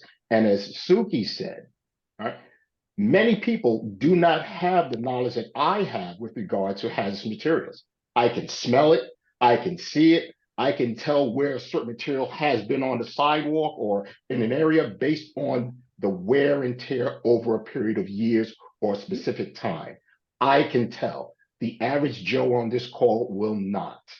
And what's happening, the changes with these text amendments is opening up a fissure where something's going to happen over a course of time, and it's going to be a reactive moment with a volatile situation that's going to come. Hazardous materials, that's why there are regulations, and that's why there's placarding, and that's why there's inspections that have to be done. That's why there are reportable amounts, requirements with certain amounts of hazardous materials that are to be stored. And if there are businesses, they will take shortcuts and use these chemicals and disregard proper disposal, because it is extremely expensive to dispose of hazardous waste. Extremely expensive. I hear the concerns, and I want to say again, the proposal as it is currently written says that anybody who is triggering hazardous material standards under right to know is not permitted as one of these new uses. Just doesn't get if it. there We already heard that. Can we move on, please? We heard you. You Okay, don't get it. I'm done. I'm done. I've said it. Thank you so much for your question and for your answer, Carolyn. John Craver has a question. He's one of our subcommittee members. I'm going to call on him. John Craver? I'm here. Sorry, just take a while to get to the proper screen. Yeah, I think, I mean, not to sort of overstep anything, but I think, the focus on managing and regulating and controlling these hazardous materials, or whether it's light manufacturing or regular manufacturing or a nail salon, misses the bigger question. Still, I think Tara raised it initially of what are these proposals trying to solve? You keep hearing throughout, the mayor and everyone else is that there's a housing crisis, and so what these proposals for allowing commercial spaces in residential buildings removes housing from what is the urgent market, urgent need. I haven't heard that we have a shortage of commercial spaces. I haven't heard anyone through any city agency say that we need, 5 million square feet of commercial space or some number of commercial space. I haven't heard that. And so I think this is a dog chasing a bone that is not needed. And as far as regulating and managing and controlling willful violators of various codes and laws, I have reported numerous of my neighbors in my neighborhood for having fence violations through DOB. I have yet to see action over 2 years after the initial acceptance of the notice of violation by DOB. So I really, that's an easy win. That's go in there, write a ticket, make them take it down. I don't see how the city is going to manage resources to apply across the entire city for multiple locations buried within residential buildings to manage this and control this. I really don't see that the city has that capability to do that. So I think so much of these proposals are really a solution searching for a problem. And that's all I had to say. Thank you, John, for your comment. Okay, it's 7:33 now. I really apologize. I have to start our regular subcommittee meeting. Some of you are aware the city has also put out amendments on Green Fast Track and the City of Yes for housing opportunity. We need to discuss that. Order. Everyone has to have the opportunity. Alicia, that's not the case. This is not a public hearing, Alicia. Well, you should. This is a subcommittee. This is a subcommittee, and everyone should be allowed to speak. Everyone who that is not the case, Alicia. Well, could we at least hear Maria, because she's had her hand up from the very beginning? Okay, 2 minutes. Maria, you have 2 minutes. Maria? She probably fell asleep. Okay, well, Maria. This is exactly why we need to start our regular subcommittee meeting. You're all welcome to stay on. However, this will be a regular However, this will be a regular subcommittee meeting. We will be following our regular agenda.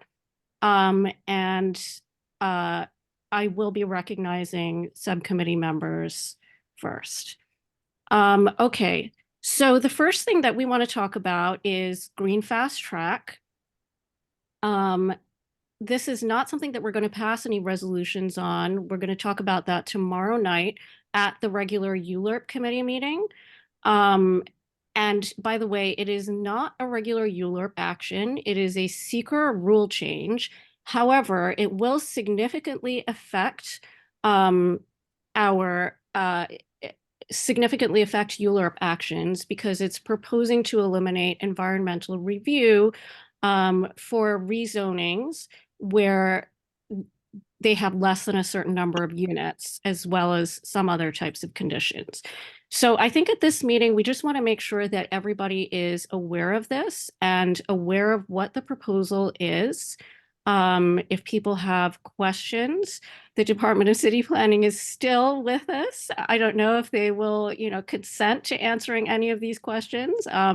But if they do, that would certainly be very helpful because the City Planning Commission public hearing is February 7th, after which they typically vote on these proposals.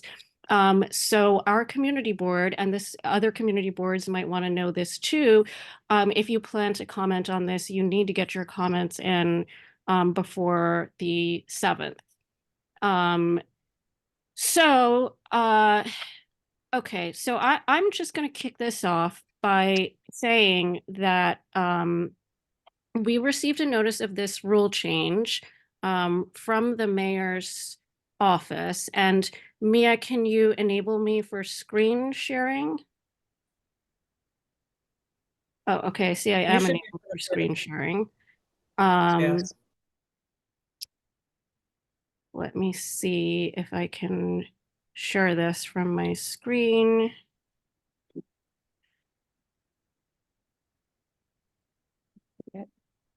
Okay, well, while I'm looking for it, basically the concept here is that they looked at about 1,000 individual applications for rezonings that were required to do an environmental assessment. And the claim is that these environmental assessments are very lengthy and very costly. They can take 6 to 8 months and cost hundreds of thousands of dollars. And in order to be able to shorten this time and reduce expenses in order to allow more housing to be built faster and more cheaply, that we should try and eliminate environmental assessments in cases where the assessment would not likely trigger under present laws an environmental impact a more full environmental impact statement or mitigation anyway. And so the idea is basically for less than 175 units for a housing development that is not mixed use, is not in a landmark district or substantially contiguous with a landmark district or a historic register district or coastal area or flood zone or recognized coastal area or flood zone. And I think there might be a couple of others. Jordan, if you know, you can fill that in, what the exceptions are. Right. So that's basically it. Does anyone else want to comment or have a question? And again, subcommittee members first. Actually, you know what? Jordan first, since you're here. Sure. Yeah. So thanks, Suki. So I don't have my notes in front of me and haven't prepared a presentation on this, and so I don't want to speak without having about like the details of the proposal without having all of that in front of me. But I believe earlier you asked for dates. Is that right? You wanted clarification on some dates? Right. So if you can confirm the dates. Yeah. And then if you want to say anything about the proposal itself. Right. So the public hearing, which is open to everyone, it's for all community board members across the city, is on January 29th, which I believe is a Tuesday? No, I think it's a Monday. Anyway, January 29th is the public hearing. The City Planning Commission hearing is on February 7th, but no vote will take place on that day, right? Anyone's welcome to comment, but the City Planning Commission will not be voting. And then the deadline for any comments from the public is February 17th, right? That's the deadline for comments. Again, the rules around hearings and voting are different because it's subject to the City Administrative Procedure Act. It's not a ULURP action. But those are the dates to keep in mind. Suki, I think I emailed you a list of those dates a few days ago, but I can send it to you again if you would like to circulate it to the members of the board so that everyone has it in writing. And that email, I think, also has the links to like websites where it tells you in detail how to comment and has more information about the proposal. Okay, thanks a lot, Jordan. I did manage to pull up my screen. Let me see if I can share my screen where the what's been released about the proposal is available.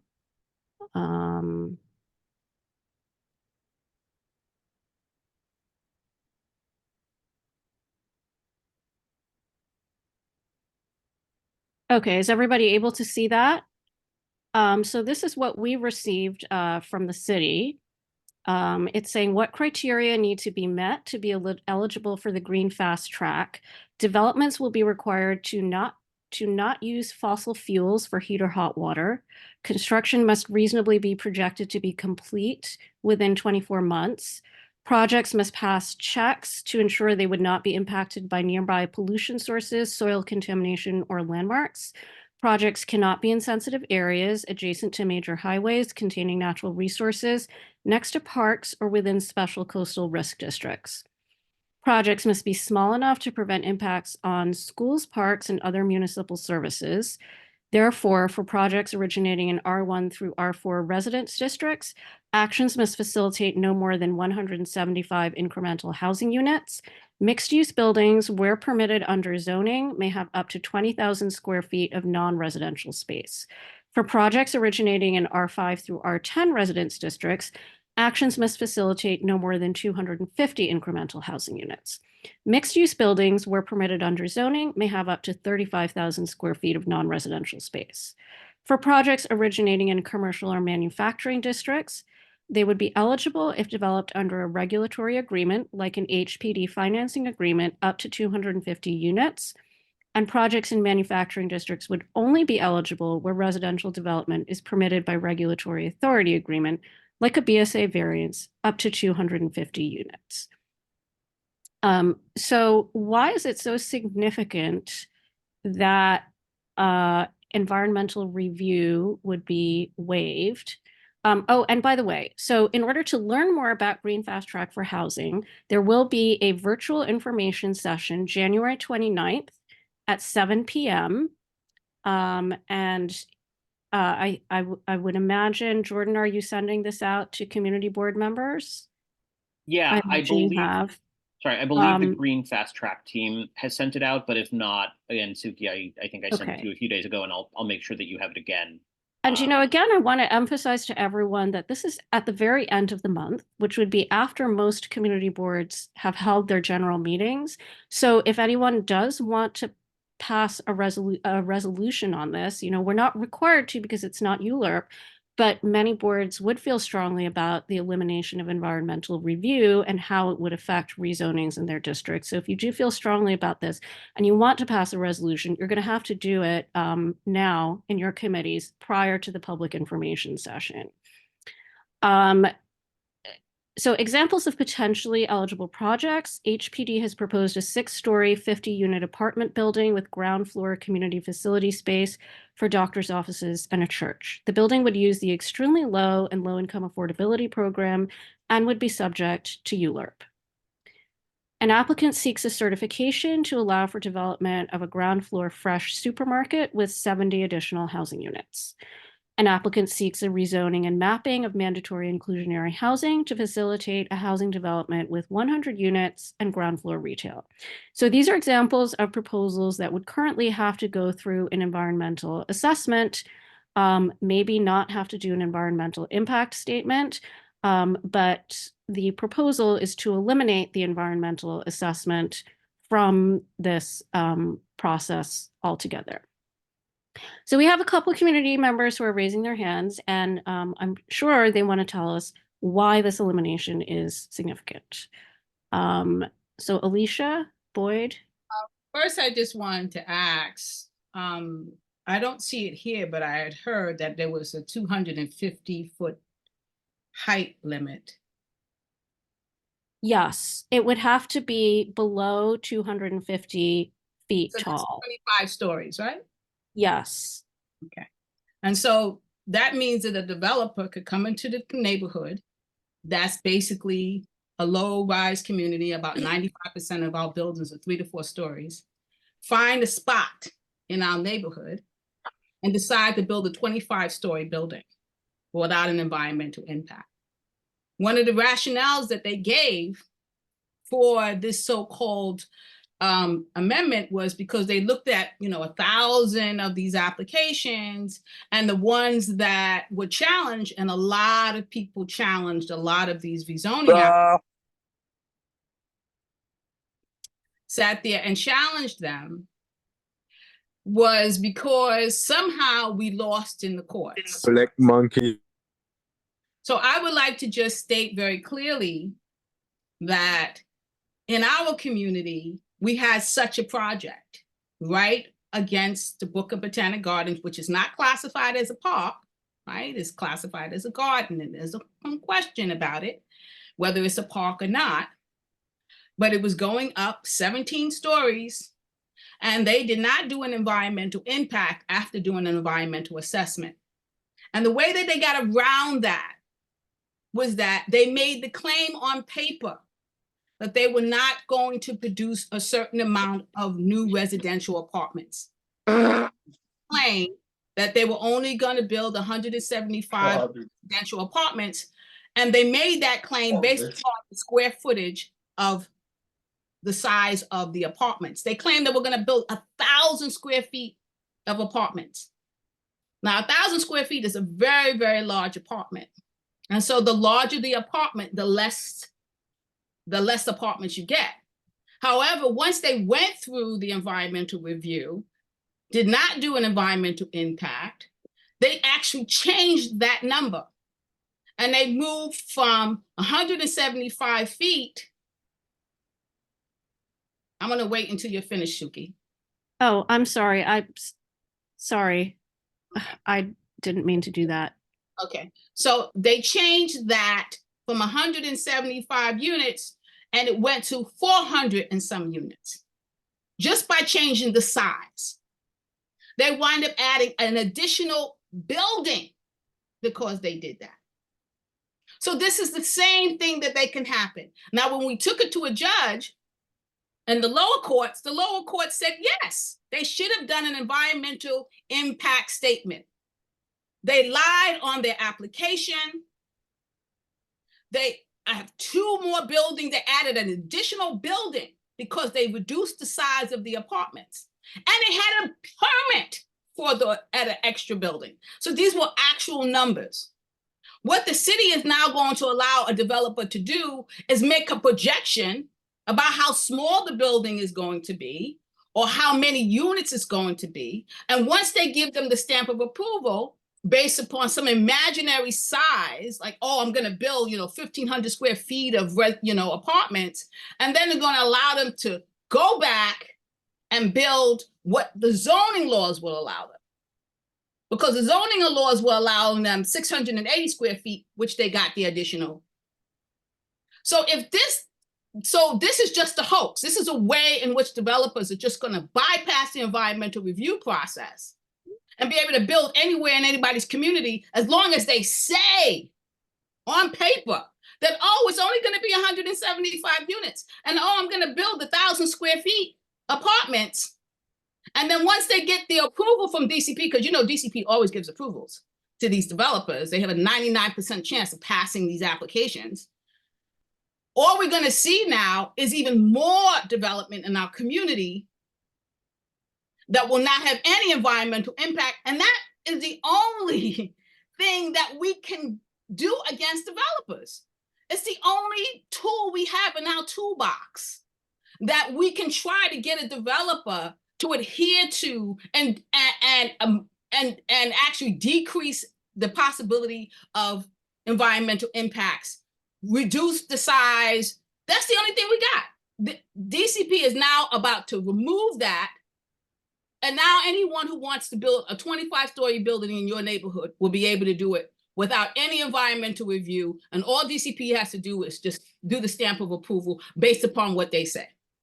This is what this is. This is just a pure and simple get free card.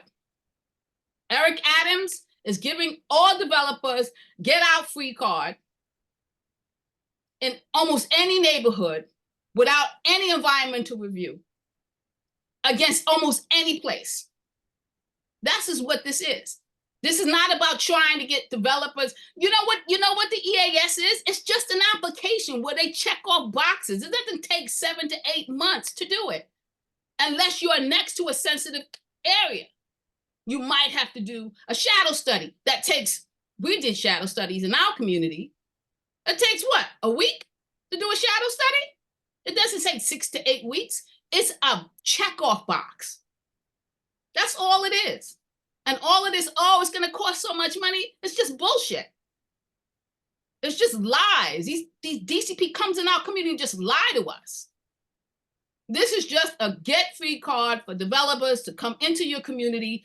25 stories, they can build any type of bulk regulations. They can widen it. They can get rid of this and the setbacks and everything. Because you know DCP gonna allow them to do anything. And that's it. No community input.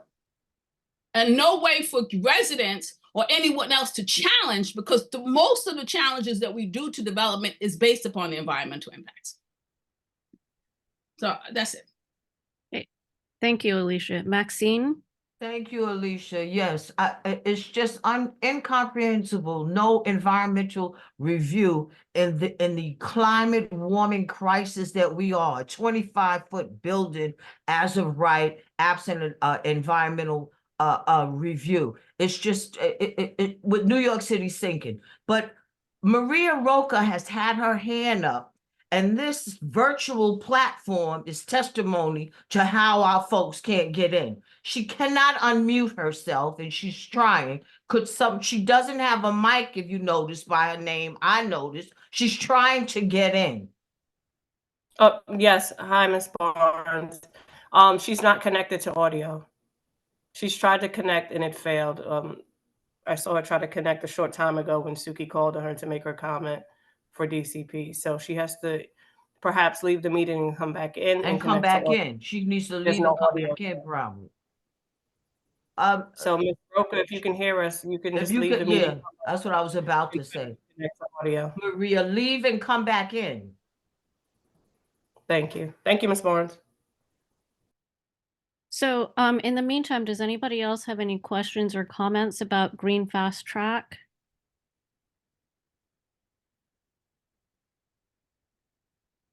I wish that the PowerPoint that you put up, Suki, was made available to everyone ahead of time. This fast track, so fast it will just speed right by an invisible.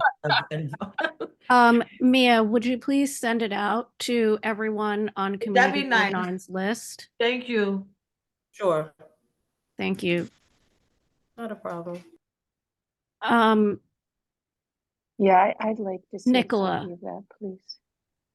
Nicola. In addition to Alicia's concerns about, the number of units in one application, a concern that I have is a developer could take, say, Franklin Avenue and divide what their vision is of having several blocks of development, break it up into smaller projects that fall under the radar. Even if we use this 175 unit cap. Is there anything in the regulations preventing developers from combining projects? Or making sure that they're not breaking up one project and filing, if you see a pattern of 3 or 4 different LLCs suddenly submitting applications along the same corridor. In order to bypass an EAS, they all fall under the 175 cap. Is there any way that if you see a number of, again, cumulative impact, if you see a number of projects that are being developed in an area, that would automatically flag an EAS, even if the individual project falls under the cap? And Jordan, I put that to Jordan. Is for you. I can repeat it. Sure. No, I was writing it down. Thank you for the question. I don't know the answer offhand. That's not a question that I've heard come up yet, but it's a really excellent question, and I will look into it and try to get you an answer. Thank you. I can tell you right now, Answer is no. Okay. We know. Okay. Jordan, No. my question for you is, I saw that city planning has done a lot of work in preparation for Green Fast Track. It looks like they did a study of about 1,000 applications for rezoning and the environmental assessment they had to do. I wonder if you could release that data to the public. I mean, since this is public application now, are you able to release the list of the 1,000 applications, which rezonings they were, and how long it took for them to get through the environmental assessment process?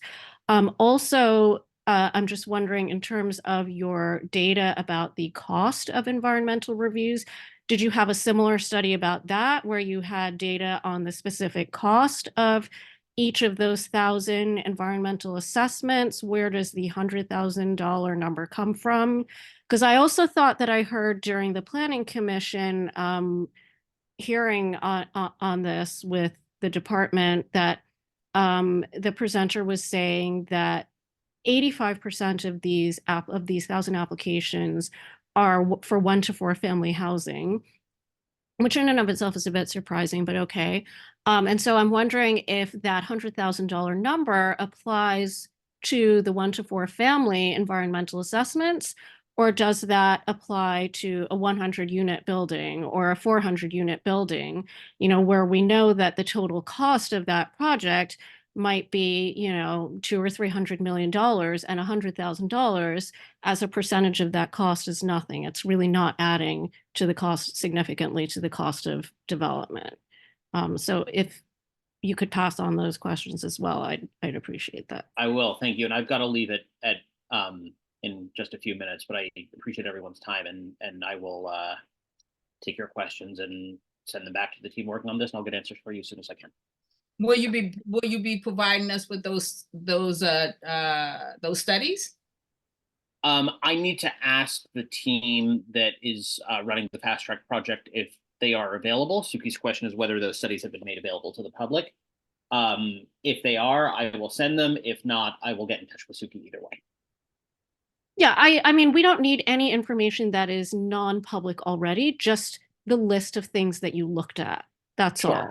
And from there, we can, look in the zoning application portal or whatever to see what. Right. I'll send you an answer either way on if it's public, here it is. If it's not public, then I'll let you know that it's not public. Okay. All right. Thanks so much. Thanks. And we do also have to finish up as well. We have a lot of members who are double booked. So is Maria back on and able to ask questions? I just want to let her. Maria does not have a mic yet. If you can hear us, Maria, we apologize. If you want to email our district office and get in touch with us. Or call in by phone. Can she call in by phone? Yeah, maybe that would help. Maybe if she dialed in via the phone number. Okay, so in the meantime, I want to ask our City of Yes, do we have a quorum for our City of Yes subcommittee? 1, 2, 3. John left us.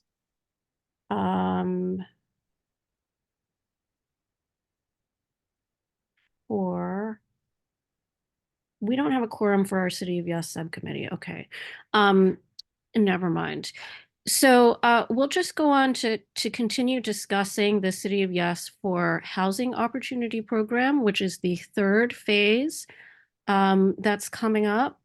There's a lot, Jordan, that you have coming at us, but we're doing our best to really discuss these proposals and give specific feedback and not just say yes or no to everything. So we do hope that you read everything that we send to you. Yeah, absolutely. And we really, I mean, like I said, I think you said that you distributed the feedback sheet to members of the board, but yes or no we are, comments. as a committee, right. already, addressed each of the, our response is a little bit longer than a feedback worksheet. Of course, no, but you know, I understand that you want to hear more from us, so you will be hearing more. Great. No. And like I said, yes or no comments on the individual proposals are great. Like proposed modifications are even better, right? If you know, this is a good idea, but we're not sure, we're not sure about this thing, or like we think this should be exempted, or we think this should be added. Like we're really open to, like, we love receiving those as well. So Okay. please send them on. I mean, I will tell you that a lot of our approach to this is that we feel that different districts are going to have different answers. And in our district, there may be different special situations in different places. And, you know, our approach is we feel we really need to hear from the stakeholders. And, you know, unfortunately, a citywide text amendment process does not allow from that. You know, what we want is to see you know, the community engagement people, that's you know, our liaison, and we want to be able to talk to you about CB9. So, okay, let's talk about housing opportunity. So there's really two major aspects to this. There are low density district proposals and there are high density district proposals. We talked a number of meetings. We spoke a number of meetings ago about the UMAP proposals, or the higher density district proposals, because a lot of our district is covered by unrestricted R6 and R7. So these proposals are going to have a significant impact on us. But we also have R2 through R5 districts. So we are also going to be impacted by the low density district proposals.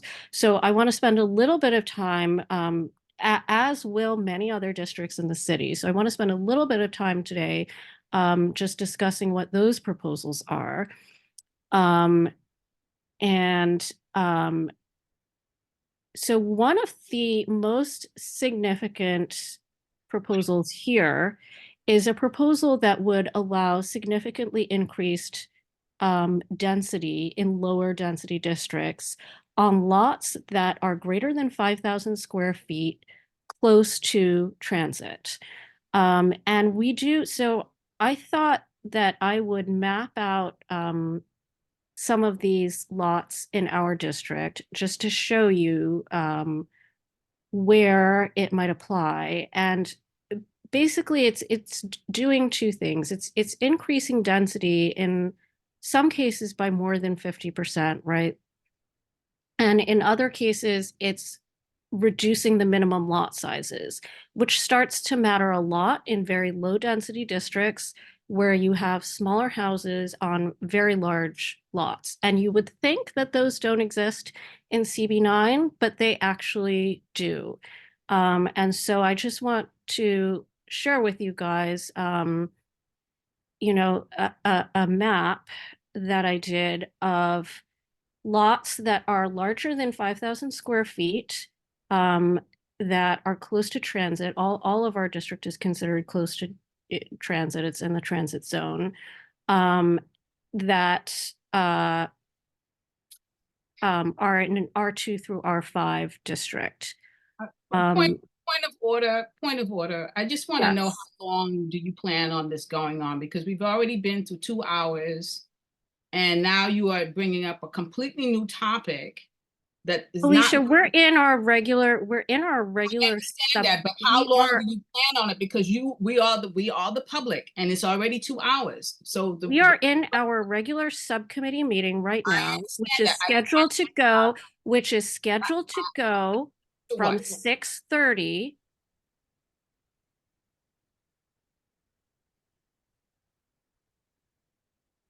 And we will adjourn when we are finished with our agenda. I have said already that we are closing soon.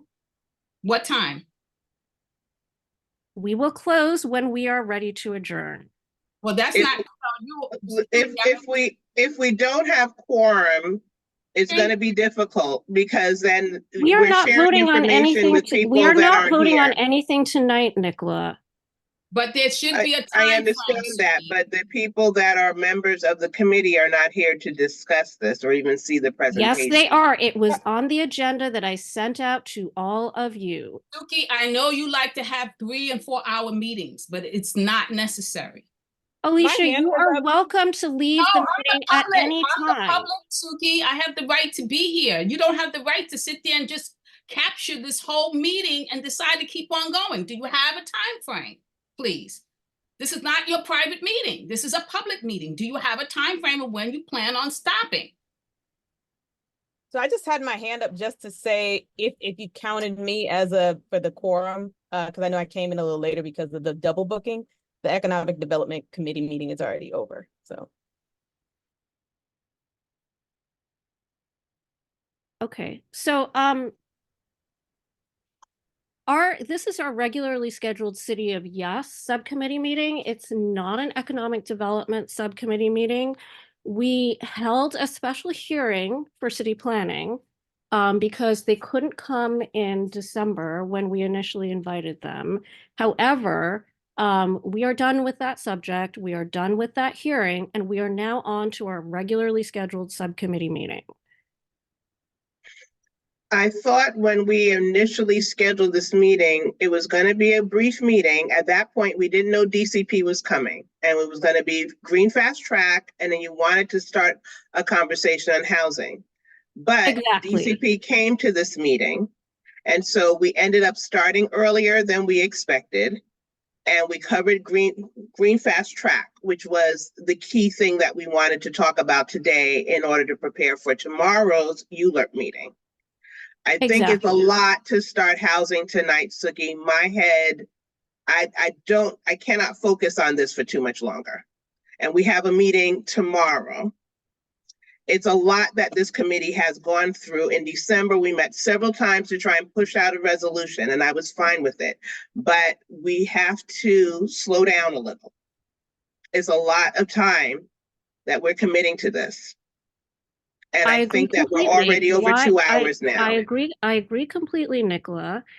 And at times we go much long. I would like to be out of here as well. But the time that we could have spent discussing it, you're discussing ending the meeting.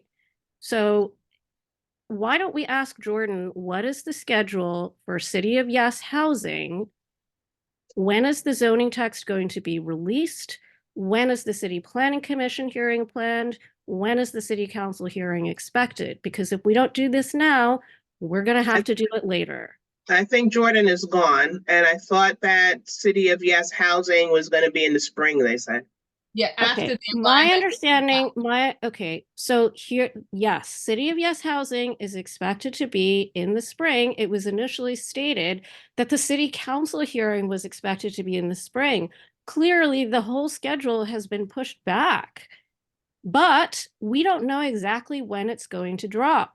As you can see, Green Fast Track, you have a month to consider it. We don't know how many, the EAS for housing, the scoping hearing for housing has already been done months ago. That means they could drop it at any time, and you will be scrambling with a month to consider this. It takes a long time. Somebody please mute anyone who is not a committee member from speaking right now, because we are right now in our regular committee meeting. No, Suki, not me. Ms. Boyd, if you can just give me a moment. Well, has to understand that this is I understand your concerns, Ms. Boyd. I understand your concerns. I think we do need to set a time for this meeting because the team will be back again tomorrow night. Yeah, it's been 2 hours, so we should set a time to adjourn because the team will be back again tomorrow night. It is a lot to ask of people to sit 3 hours, 2 nights back to back. Okay, and the reason that we have been sitting this long is because we have members of the public, including people who are coming in from other districts, which is fine, right? Who have questions to ask. The public hearing was demanded by members of the public. And so that is why we are doing this. But we are now on our regularly scheduled subcommittee meeting. And if members of the public are going to continue to take up airtime, demanding to know why the meeting is running so long, it is because you are doing so. Suki, this is not your personal meeting. This is a public meeting. And we have the right to know when you plan on ending it. Thank you.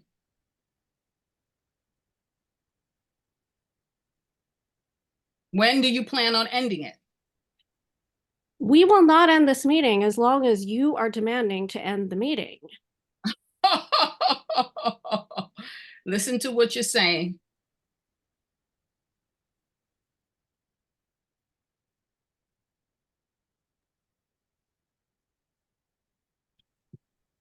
So let's When talk are you about the low planning debt. on ending the Let meeting? us talk about.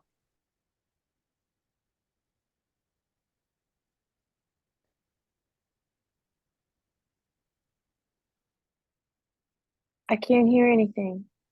It's like all stopped.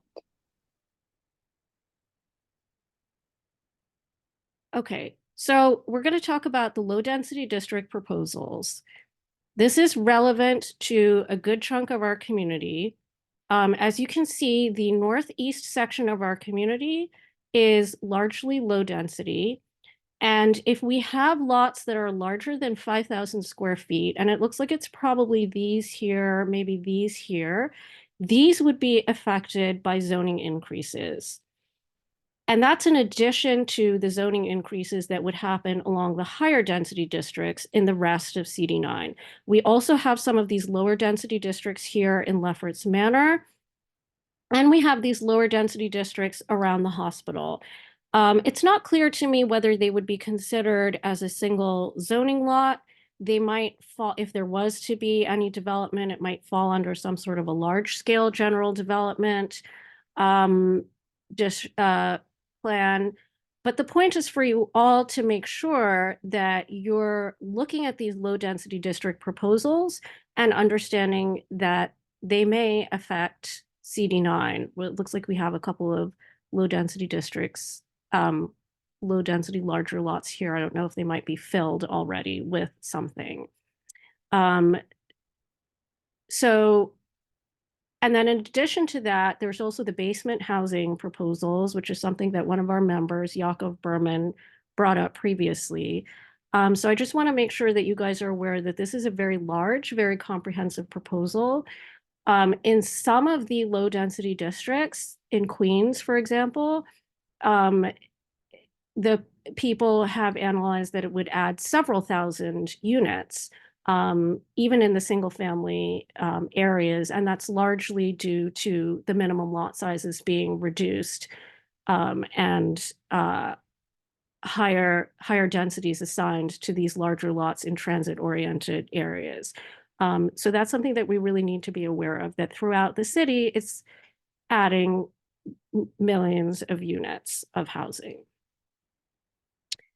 Does anybody else, please raise your hands, have anything else to say?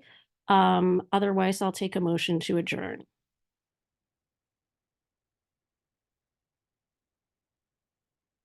Tara.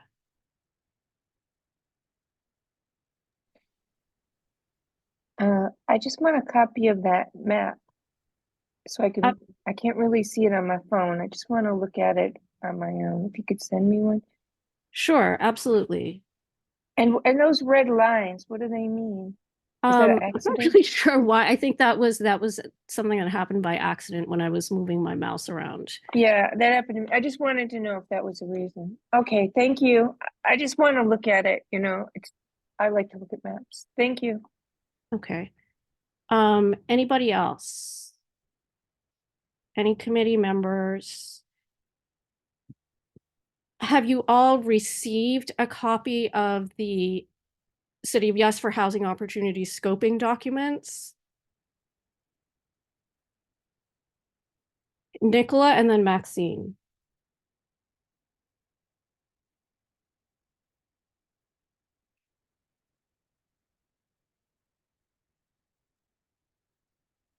I assume that this map will be sent to the committee members and people that have been on this call today. I don't know how to contact everybody on the call, but the district office is certainly welcome to send out information to anybody who's on their list or who contacts them. Yeah, anyone can shoot an email or give the office a call, and I'll gladly send it over. Mia, can you read out your email address? Oh, sure thing. Anyone, if you're interested in receiving this information, you may email bk09-1@cb.nyc.gov. Again, that is bk09-1@cb.nyc.gov, or giving us a call at 718-778-9279, 718-778-9279. Thanks. Thank you. And I'll also include the maps on how it would affect the high density districts, which is the majority of our community. Maxine?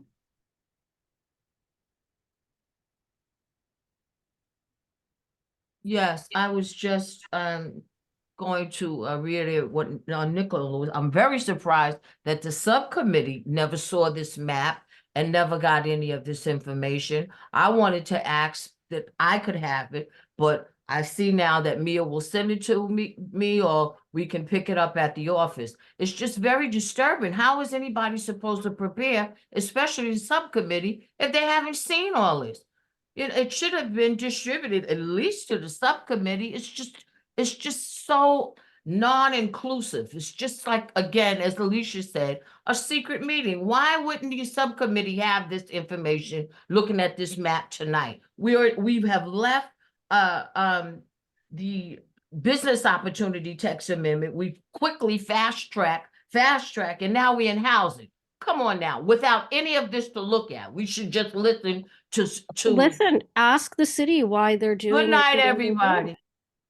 And so, just to answer your question honestly about why nobody had this map, because I just made it up, because I was busy with the other stuff that the city was throwing at us. But as far as the scoping documents for the housing text amendment that explain what the changes are, that's been out there for a few months now, and all of the board members should have gotten it. Again, I would ask Mia, please send out the scoping documents for the housing opportunity text amendment to everyone on your list, because I've been saying for months now, it affects everyone, and I'm serious about that.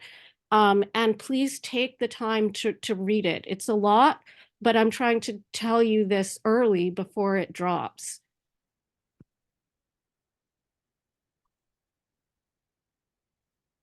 Okay, I'll take a motion to adjourn now. Motion to adjourn. Thank you, Nicola. I second that. Thank you all for staying. And please read those documents, read them early before it drops, because we are going to have to discuss it, and we are going to have to discuss all of it, just like the other two text amendments. Thank you, everyone, and have a great evening. Okay, And thank you, Mia, for dealing with all of our spamming and everything else. Thank you so much. Challenging meeting. Thanks. See you tomorrow. Good night. Good night.